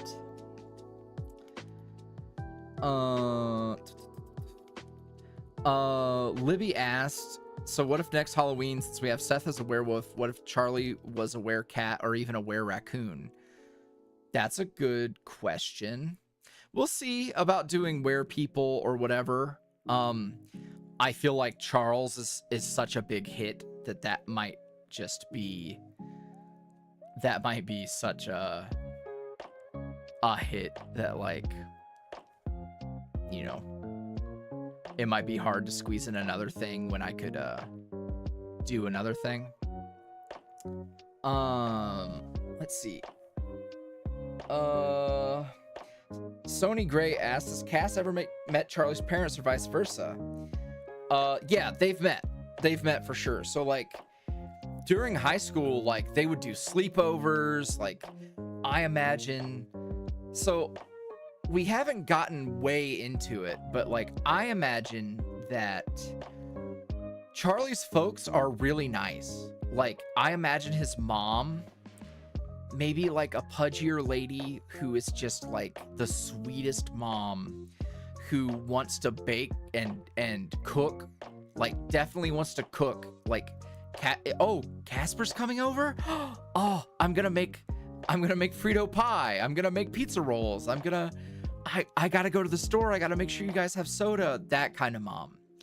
I think I want Charlie to have, in my mind, what like the ideal mom is.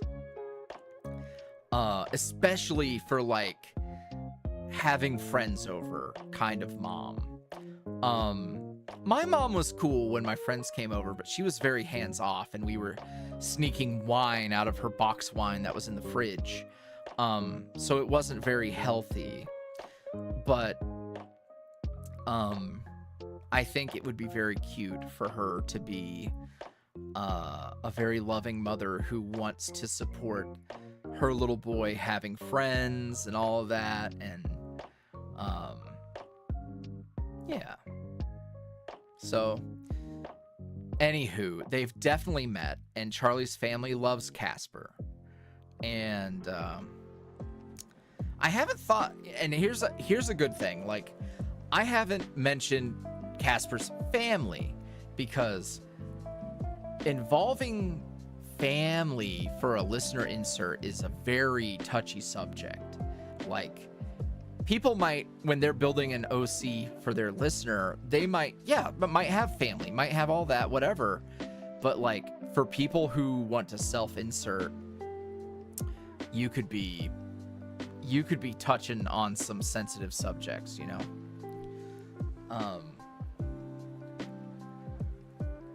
Charlie's mom with a Wisconsin accent is hilarious, and that I would take that headcanon.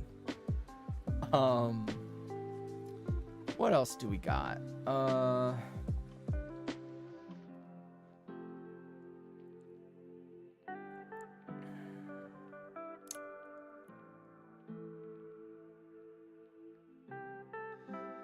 Dr. Lucros asked what Charlie, Alphonse, and Seth's favorite dishes for Thanksgiving would be.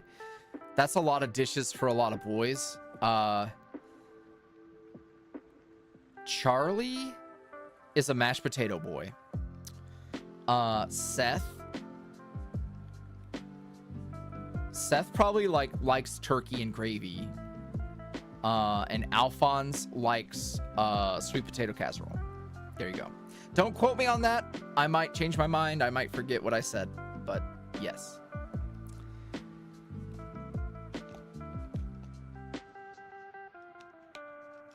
Can any mod post the link to the question form? What else do we got?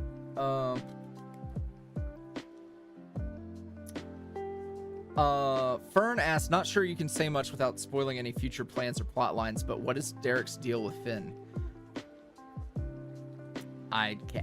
What am I supposed to say about that? I got nothing.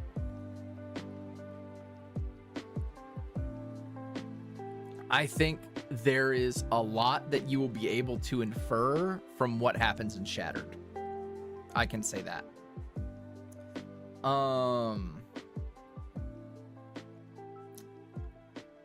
Starwood asked, sorry if this has already been asked, but what is your favorite animated show at this moment? That is a good question. What have I watched recently that's animated? I don't have a favorite I mean, that's the answer. I don't have a favorite animated show. Oh, Being Puppy Cat, yeah. If there was an answer, that is the most recent show that I got really, really into. Let's see.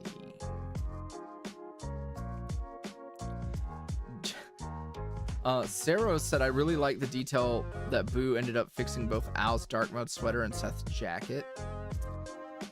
If the sweater weather audio is canon, Seth's jacket is visibly sewn up in later audios. I was wondering if there was a visual representation of fixing the sweater too. Sweater weather.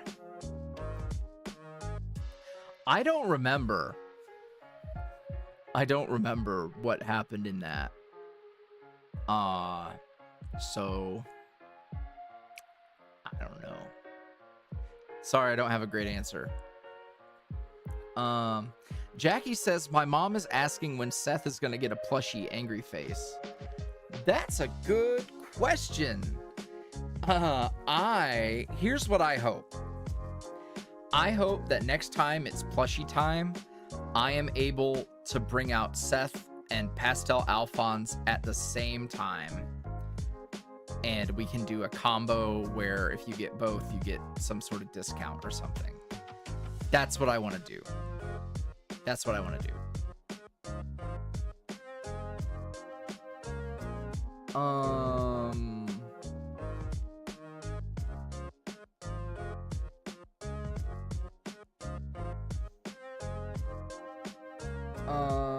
Let's see what else there's gonna be. Macelight asked, is Bones gonna be at the convention from Faust's audios? That is a great question, and it's not something I've considered, but I can tell you that if I decide to do it, there will be a character there that you don't know I want to make yet. And there might be another character there. There might be... So, I will say this. You are right to assume that Faust going to that convention is like... a bit... like, big shit is going on. And that's why I had to stop, because I was not prepared to do all of that yet. So, like, Faust's story had to chill for a minute, because I was not ready to do certain things.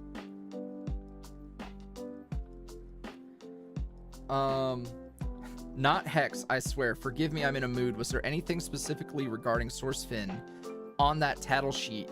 You can just confirm or deny if you don't want to spill beans. Does anyone have a screenshot of it? I mean, I can tell you this. I told Jackie to put nonsensical Finn doodles and scribbling on there. Nothing we put on there was handcrafted with plot in mind. That's the truth.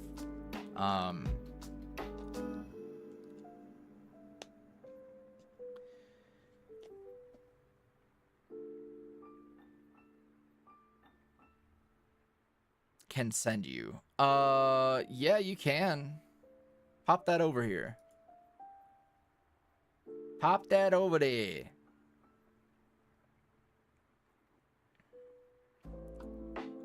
Also, I realize it's 8. A tweet and various posts. Wait, what? You mean from the stream? Oh, let me read your question again. Oh! Oh, sorry. That tattle sheet. Why did I assume Derek's journal? Let me go look. I don't remember. Okay, Jackie, I don't need it, but I do want to see it anyways to see something.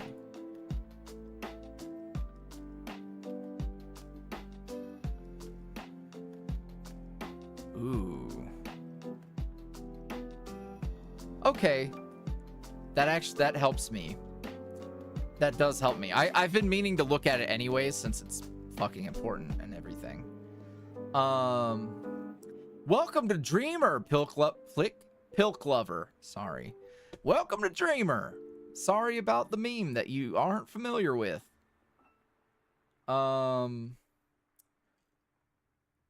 Okay, teaser list. Is there anything specifically about Sourcefin?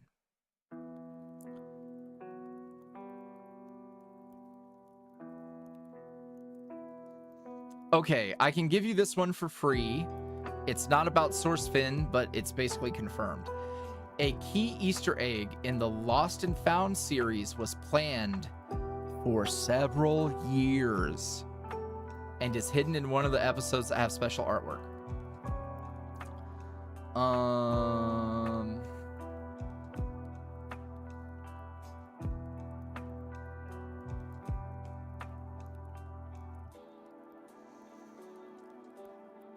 There is one thing. There is one thing about Sourcefin. And it is something that I think is going to drive you mad, Hex. Finn is jealous of what Alphonse, Seth, and Sugar Boo have.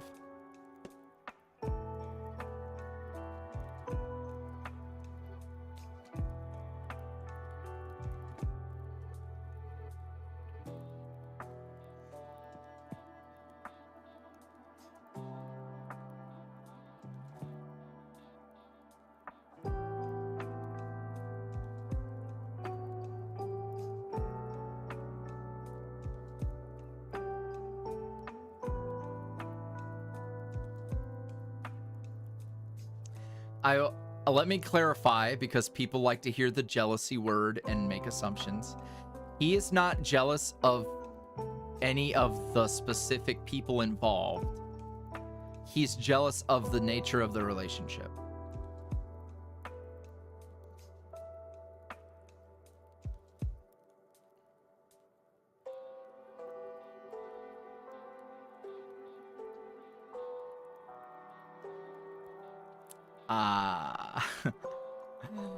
I'm gonna fucking cook.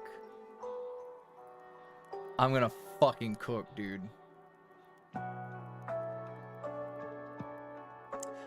Hey, I will give you one more. This wasn't on the list, but it's something that probably could have been on the list. Episode 1 of Echoes reveals who the fellow steward was.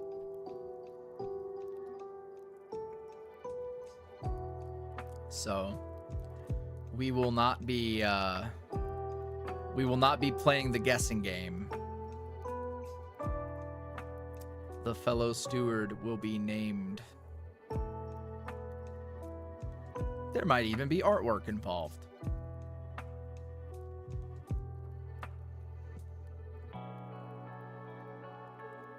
Yeah. Episode 1 of Echoes is going to be like ridiculous.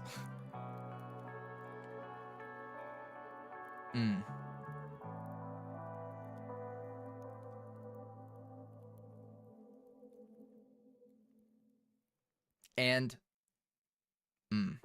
all right. No, that's all. That's all. You can make all of your assumptions and ponderances. That's all I can say. That's all I can say.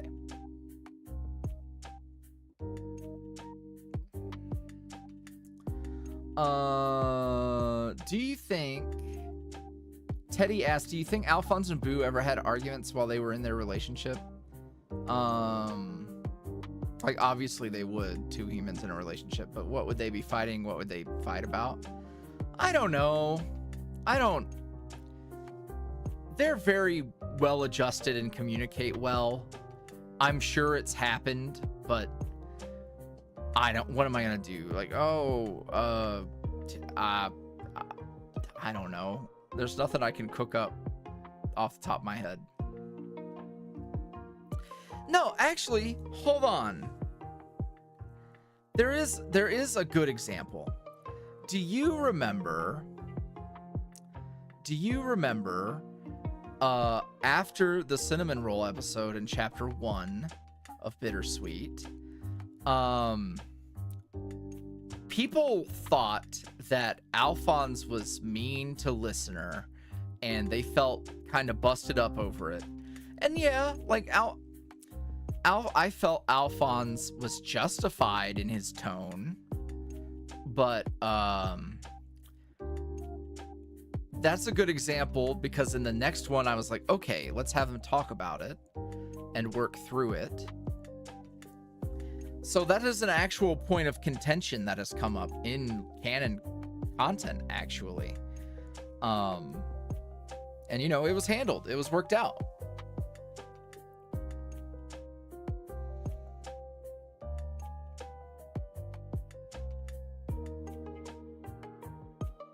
Yeah. So that is actually, and it's a very, I think it's a very realistic kind of representation of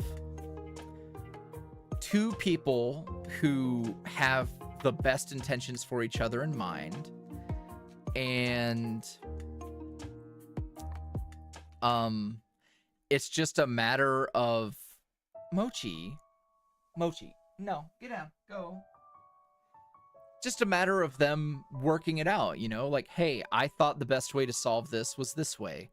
Hey, the way you solved that hurt me, and I know you didn't mean to, and I understand, but like, hey, give me, you know, the ability to give each other grace and forgive when you know that their intentions are good.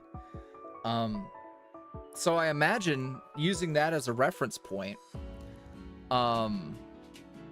you know, they probably go like that.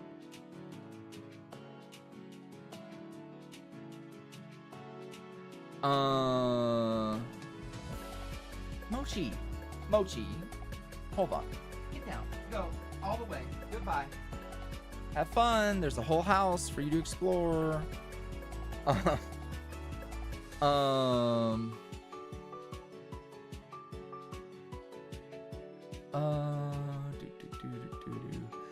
Pilk Lover asks, how'd you come up with Al as an OC? So the origin of Alphonse and the whole like bittersweet town was Stardew Valley. I had a hairstyle mod and there was like an undercut and I picked the two-tone purple and pink sweater and I made his pants the same color as his jeans.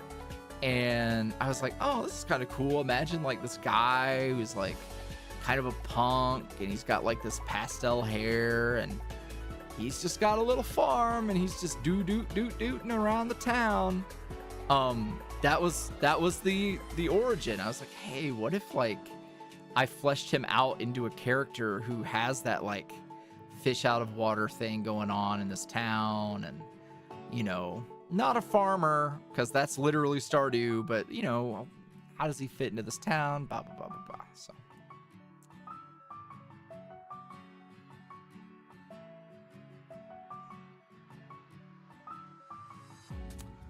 yeah, that's the spicy origin of Alphonse.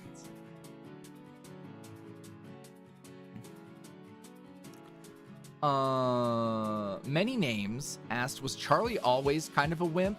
Like, did he get bullied a lot in high school? And also, congrats on everything. Thank you.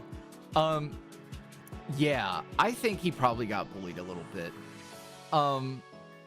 Not like really rough, but I think thinking to like, how would Cass and Charlie meet is like, well, they're probably both like, you know, they're not fitting in. They're not necessarily outcast, but you know, a little nerdy, a little like just kind of to the beat of their own drum, and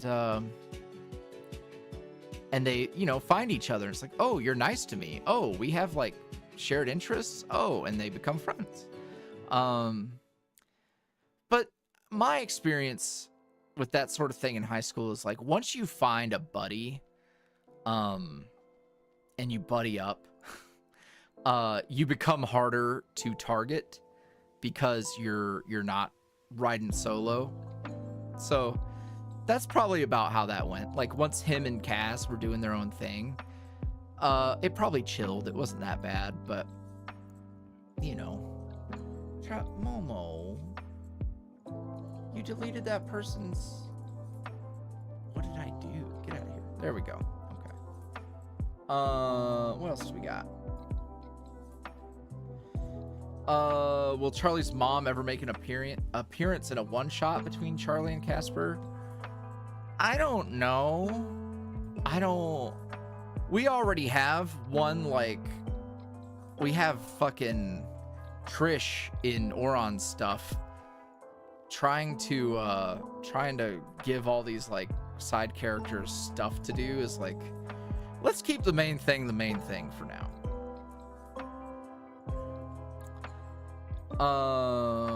Macelight asked, did Charlie's parents know they are together? If so, have they done the joke? How'd you manage that? I don't know if they know yet.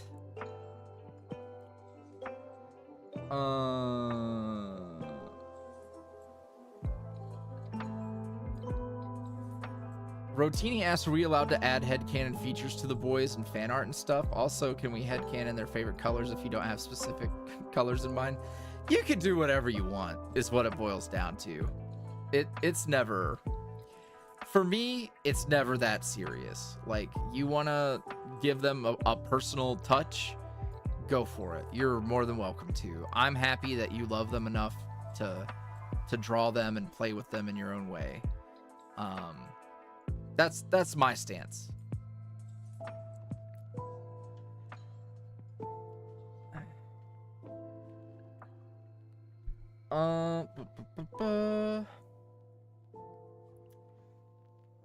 What else do we got?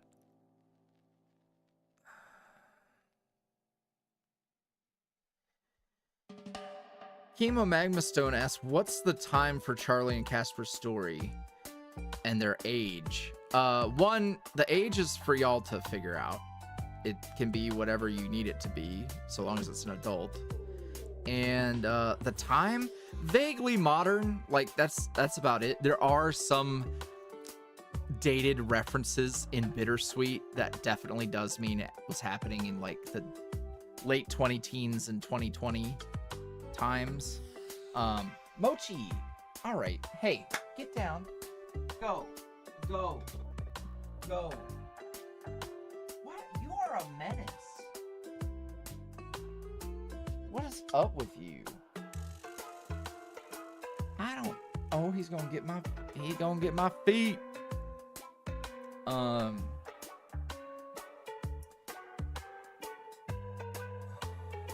Let's see.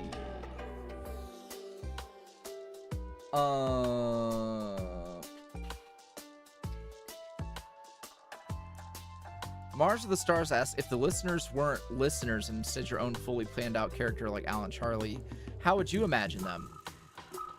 That's a good question.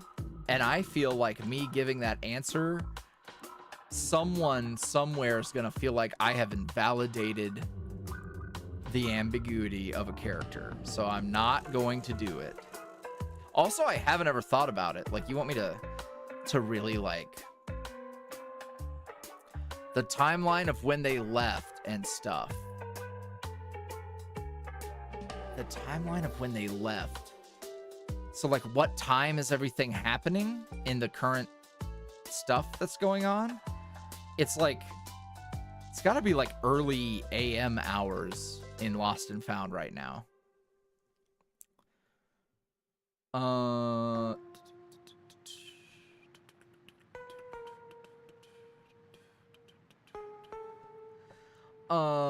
Okay.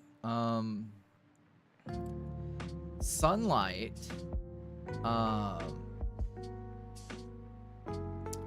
What the fuck? This is such a good compliment. Okay. Sunlight says, hey Yuri, I appreciate that you deliver on the stuff you set up, i.e. lingering on plot threads and not punishing listeners for paying attention. I appreciate that, and it's difficult to, like,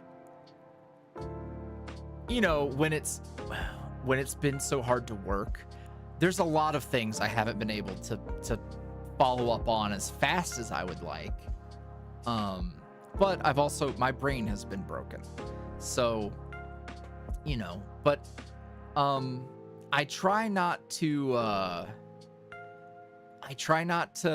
keep the wait too long. For me, and here's another thing, like, one of the biggest things in storytelling and a lot of the beef that I have with current media is, like, setup and payoff needs to be good. Is the setup strong enough for a payoff that's big enough? And is it satisfying? Do you nail the payoff? That's the important part. Like, you need to, if you're gonna play music, you know, sometimes it can be a jazz jam session, but a lot of music has a bit of a formula. So I try to stick to the formula, and make it hit. And then Sunlight asks, the question is, do any more of the boys interconnect? So obviously Al, Seth, Charlie are connected. Charlie and Oron, Finn, etc. Are Jack and or Egan going to be connected? So I don't think.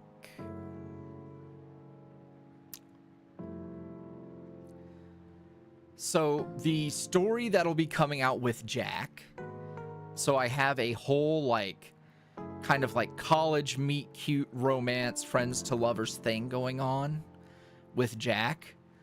That is its own little series that exists in its own little bubble, right? Like it's not anything.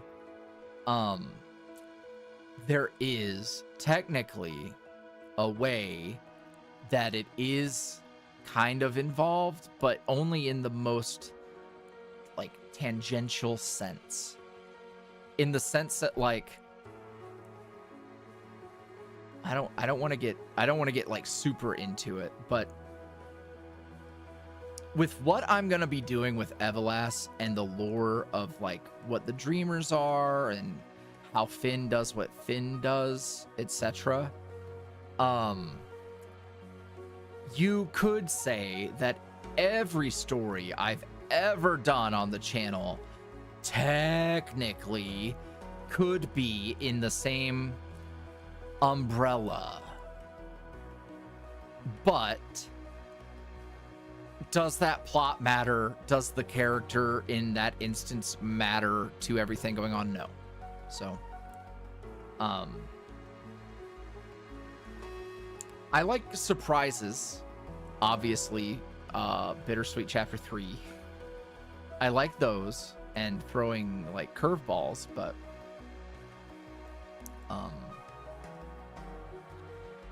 and the umbrella thing that I'm talking about and how technically all these things could be happening under that umbrella.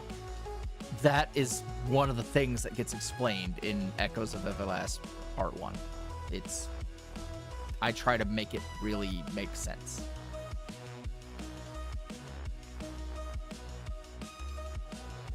Is it because Jack helped Alphonse with that one task in the beginning of Bittersweet? That it was. You're thinking. I feel like you're thinking of Finn, because there is like a Jack mention with, and the whole thing with that was a script I didn't even write, etc. Like, no.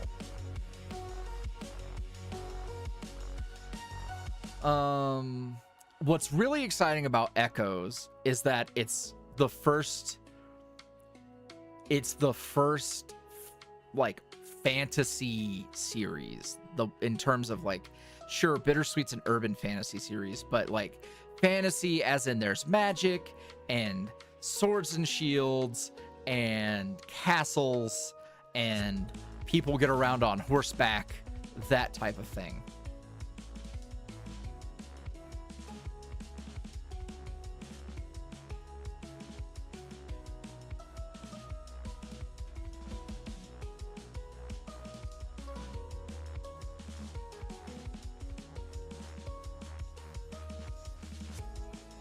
Practical Zero, aka Phineas, asked, hey Yuri, been a fan of your work since around April and I've been following ever since. Thank you for the work you put into your audios, and thank you for making Charlie, Alphonse, Oren, and Finn, whose name I've stolen for myself. I love those four so much. Well, thank you. As for my question, it's kind of lame, but what sort of monster flavor would the boys drink if they drink Monster at all? Oh shit. That's a big question. And I feel like I could do that question justice in like a character like tier list stream. So I'm going to pass on the question for now. Ponyboy asks, do you have a favorite listener character type to react to? For example, a sweetie like Boo, or more of a tsundere type like Angel? That's a good question. I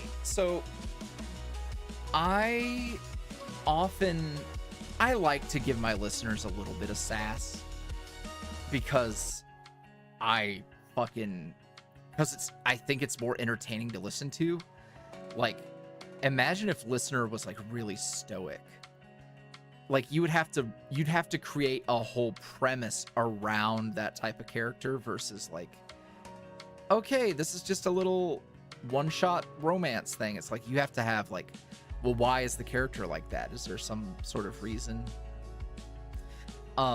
Actually, for those of you who might be familiar with the collab I've done with Good Boy Audios, the listener character in the Bastards versus Zombies series is a mute. So they can only communicate with, you know, nonverbal expressions and stuff. So they're not able to be super sassy. There's a lot more like, oh, hey, a character has to try harder to understand them and that sort of thing, which I think is actually really, listen, I haven't even said this to GBA. I only just had this epiphany right now. When you literally make the character mute for a non-speaking role of a listener insert, it gives you the perfect excuse to like explain what the listener character is doing and how they're reacting. Because a lot of what happens is like, I'm going to echo what I think you're thinking. So there's a lot of like, oh, do you mean this? Yes or no? Ah, okay. Which when you're dealing with a listener character who you assume has a speaking voice, it's really, you have to write better to not constantly make the listeners feel like you're holding their hand, you're clearly guiding them. Like in a regular conversation, you do not repeat what a person said back to you a billion times over. That's not how people normally talk. So, it's tricky, and you have to learn how to do it.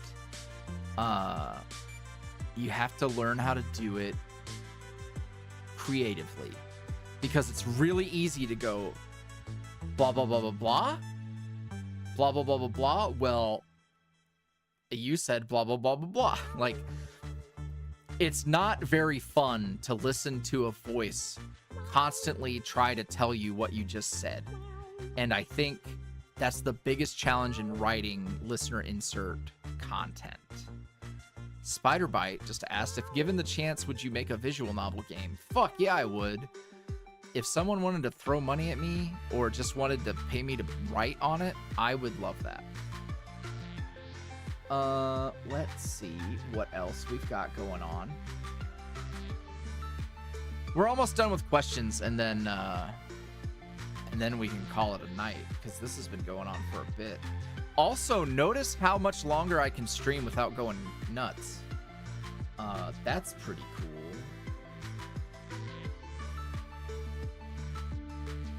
105 of them sold. I imagine that over the next 24 hours, because like, also we have the next episode of Lost and Found coming out. So that'll be a big like, hey, there's a plushie. I think we're gonna cook. What else do we got?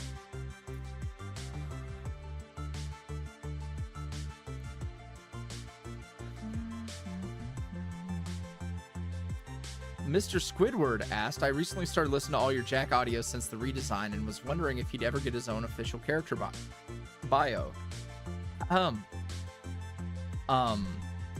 Yeah, I will. Whenever his little series is about to drop, I will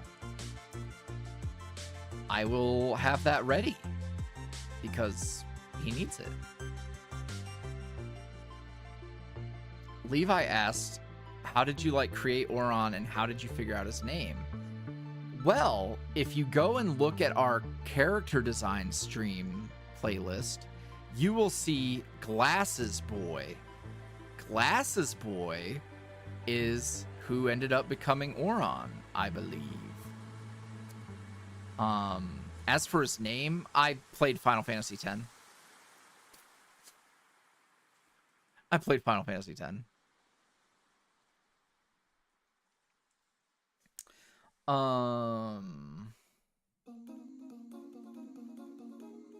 Damn, this song's a bop.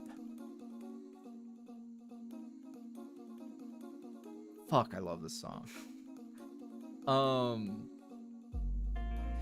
Rat asks, is Charlie a night person or a morning person? Probably night. Probably night.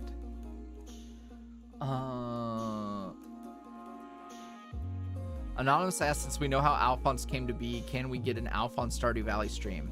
So, fun fact, we have a thumbnail for an Alphonse Stardew stream, and then I never played Stardew as Alphonse. That being said, there's a huge patch coming soon. So my plan is to let the patch hit, and I'm gonna let all the mods get fixed, and then I'm gonna mod the game, and then we're gonna do a few Stardew Valley streams.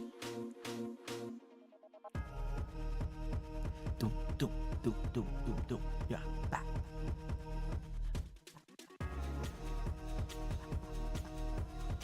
Sorry, it's such a vibe. What else do we got?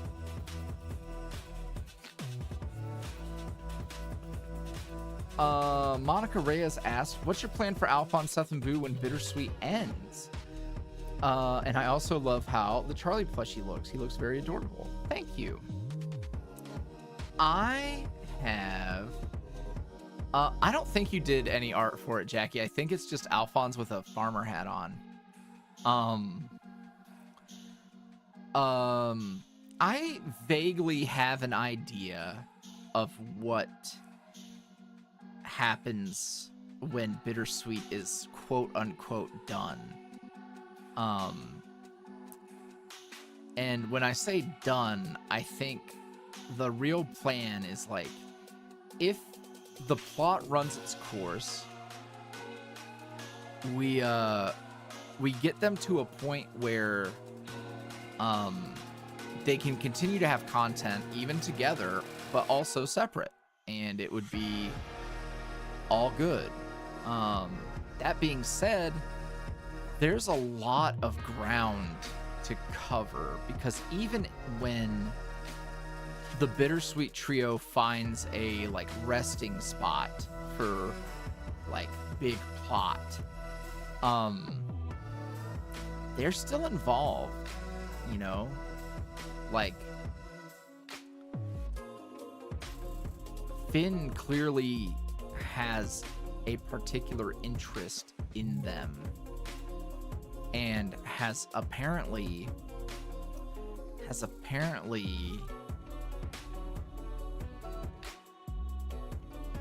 you know, what am I trying to say? Has apparently interacted with Alphonse before that. So,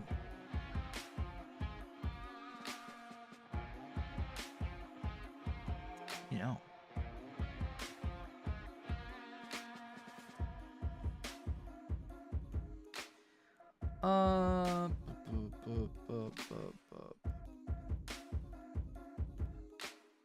The song is a bop.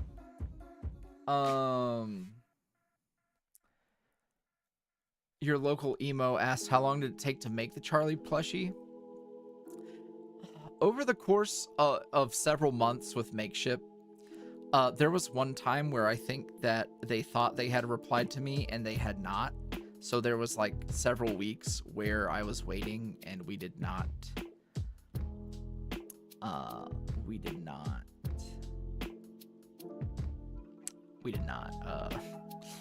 talk.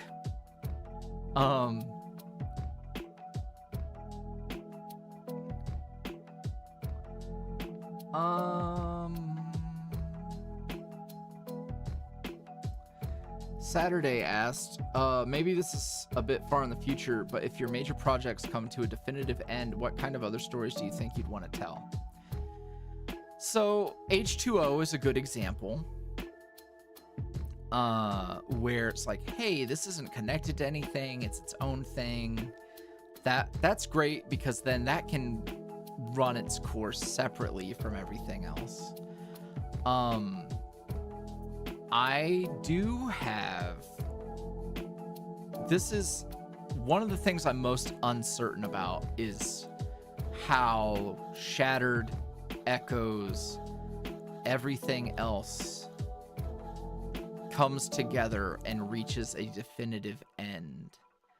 And I know what right now I think that definitive end is. And I know the kind of future it creates. And how it would allow me to continue making content with these characters, blah, blah, blah, blah, blah. But maybe the broader narrative rests.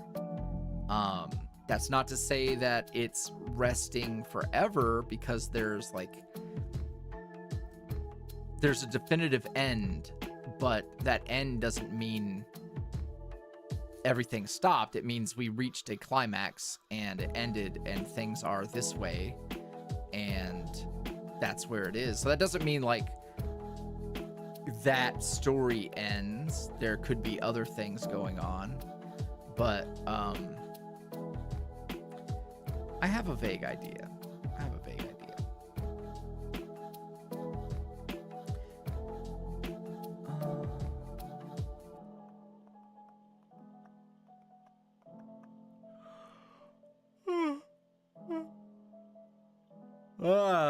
Heck.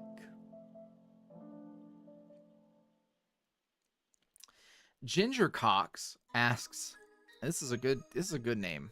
Good name, but also a good question. I'm getting tired now. Why is the poly take on the Bittersweet trio such a point of contention? I think that people are not quite used to being told that there are multiple valid interpretations in media, right? And it being like legitimate. Because like, there's one thing if, say, I'm making a TV show and a relationship is left ambiguous. How about this?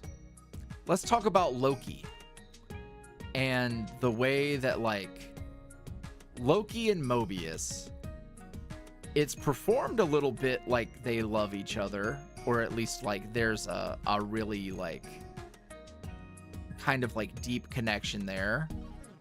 There's a lot of like subtle and not so subtle like tells that there's some sort of something going on there, but it is never explicitly stated and it's never addressed. That, if you were to view that as a cop-out, okay. I think some people struggle to realize that this medium of listener insert audios, you are inviting people to use their imaginations. You are inviting people to imagine an entire character who feels and behaves in a certain way, and your only framework is kind of like the rules established in the audio and the interactions with the speaking voice. Such a big part of this medium is allowing people to choose their own adventure in terms of like how their character's behaving, what they think, etc. And like you just kind of have to play within the lines. And, you know, I think there were some folks who, when I said, hey, your interpretation's canon and I like it, they were like short-circuiting. Like, how can that be? If the text doesn't explicitly say it, then I've been baited. It's like,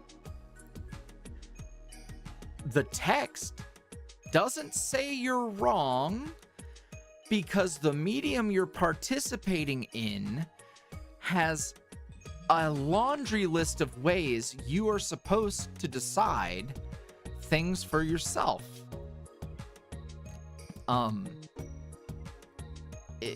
I don't really know why some people think that. You want to know what I really think it is?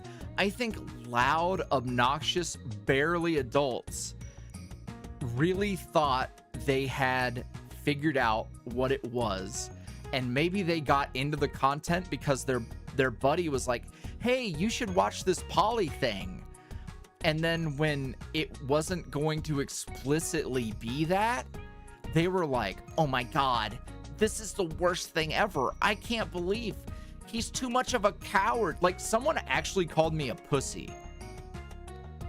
And I just, imagine me, like, I just, it's like, you can't really argue with people who aren't participating in the reality as you understand it. So, like, what am I even supposed to say to that? Like, okay, yeah, I'm pussy, whatever. Cool.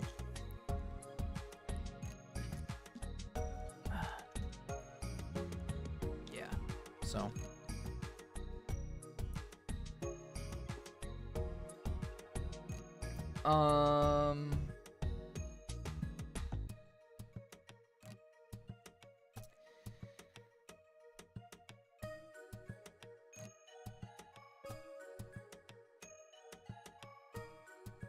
Also, yes, I was accused of baiting, even though I'm queer, and like my story is literally draws upon my experiences as a queer person.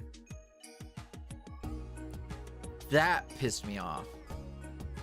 The Bittersweet Chapter 3 time was really hard for me, and I think it's also why I really cried when people were you know, when I saw how well the plushie was doing and I posted the short, was like, man, I was like, it was tough. It really was rough.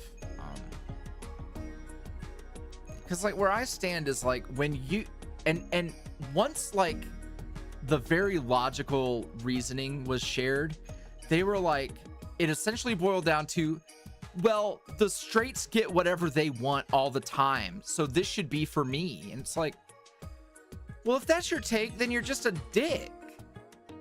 Like, you want people who are all deeply emotionally and personally invested in this plot. You just fuck them? Like, okay, yeah, sure. That's a great way for me to run my business.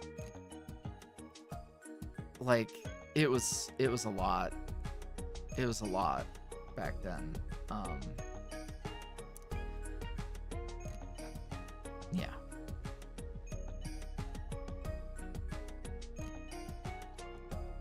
It's all good now. Eventually, like, way after the fact, I posted a fucking a poll and was like, hey, is it clear to you that the relationship in Bittersweet is meant to be open to interpretation, and you are welcome to interpret it however you'd like, and you are welcome at the table to interpret it how you'd like? And it was 99% yes. And I just realized it really helped that, like, it helped me realize that a couple of loud people on the internet do not speak for the vast majority. I wish I had run that poll during that time, but like I was scared. I was like, oh my God, like what if everyone's mad at me? What if everyone feels like that? Because had I done it and we got 99% yeah, I'd have been like, well, here you go, dipshit. Fuck.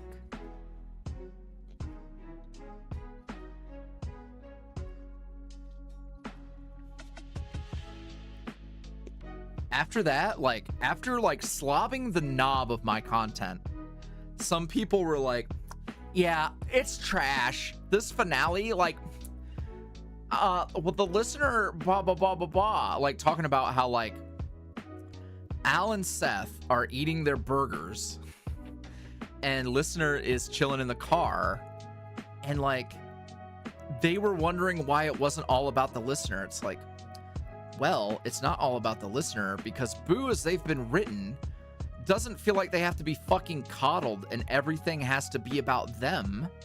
And the two boys who just went to the source of their trauma were just in the apartment where their relationship fell apart, where a guy almost got killed.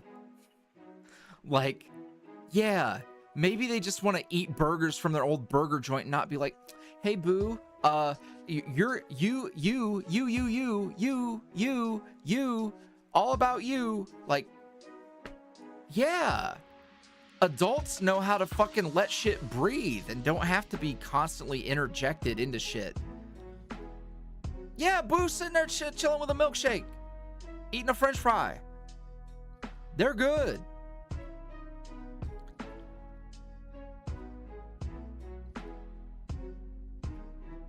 I know. And like, the thing is like, I don't think they genuinely would have felt that way. They're just trying to like poke holes and stuff and trying to be a piece of shit. So you know.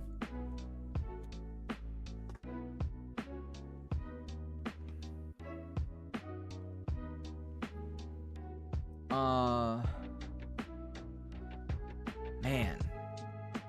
All right. I think I'm exhausted.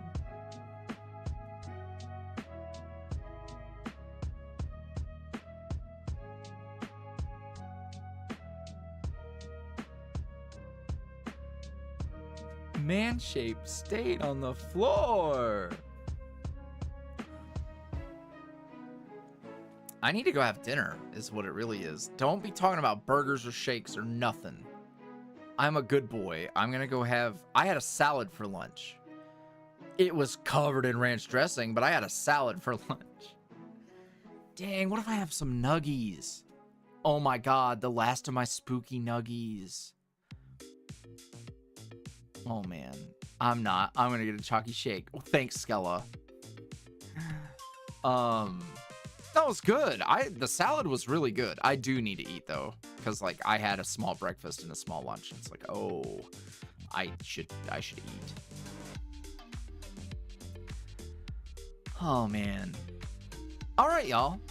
Thank you so much. Let's do one more look at the plushie progress. 106 sold. 106 sold. Oh man, I'm so excited. Tomorrow's gonna be exciting. Obviously, I definitely am tired. I'm babbling on. So thank you to everyone who got a plushie. Thank you to everyone who's going to get a plushie once payday hits, etc. Thank you. Y'all are the best. Thank you for taking such good care of me. Thank you for being good listeners. Thank you for understanding me when I ramble. I appreciate y'all very much. Have a great night.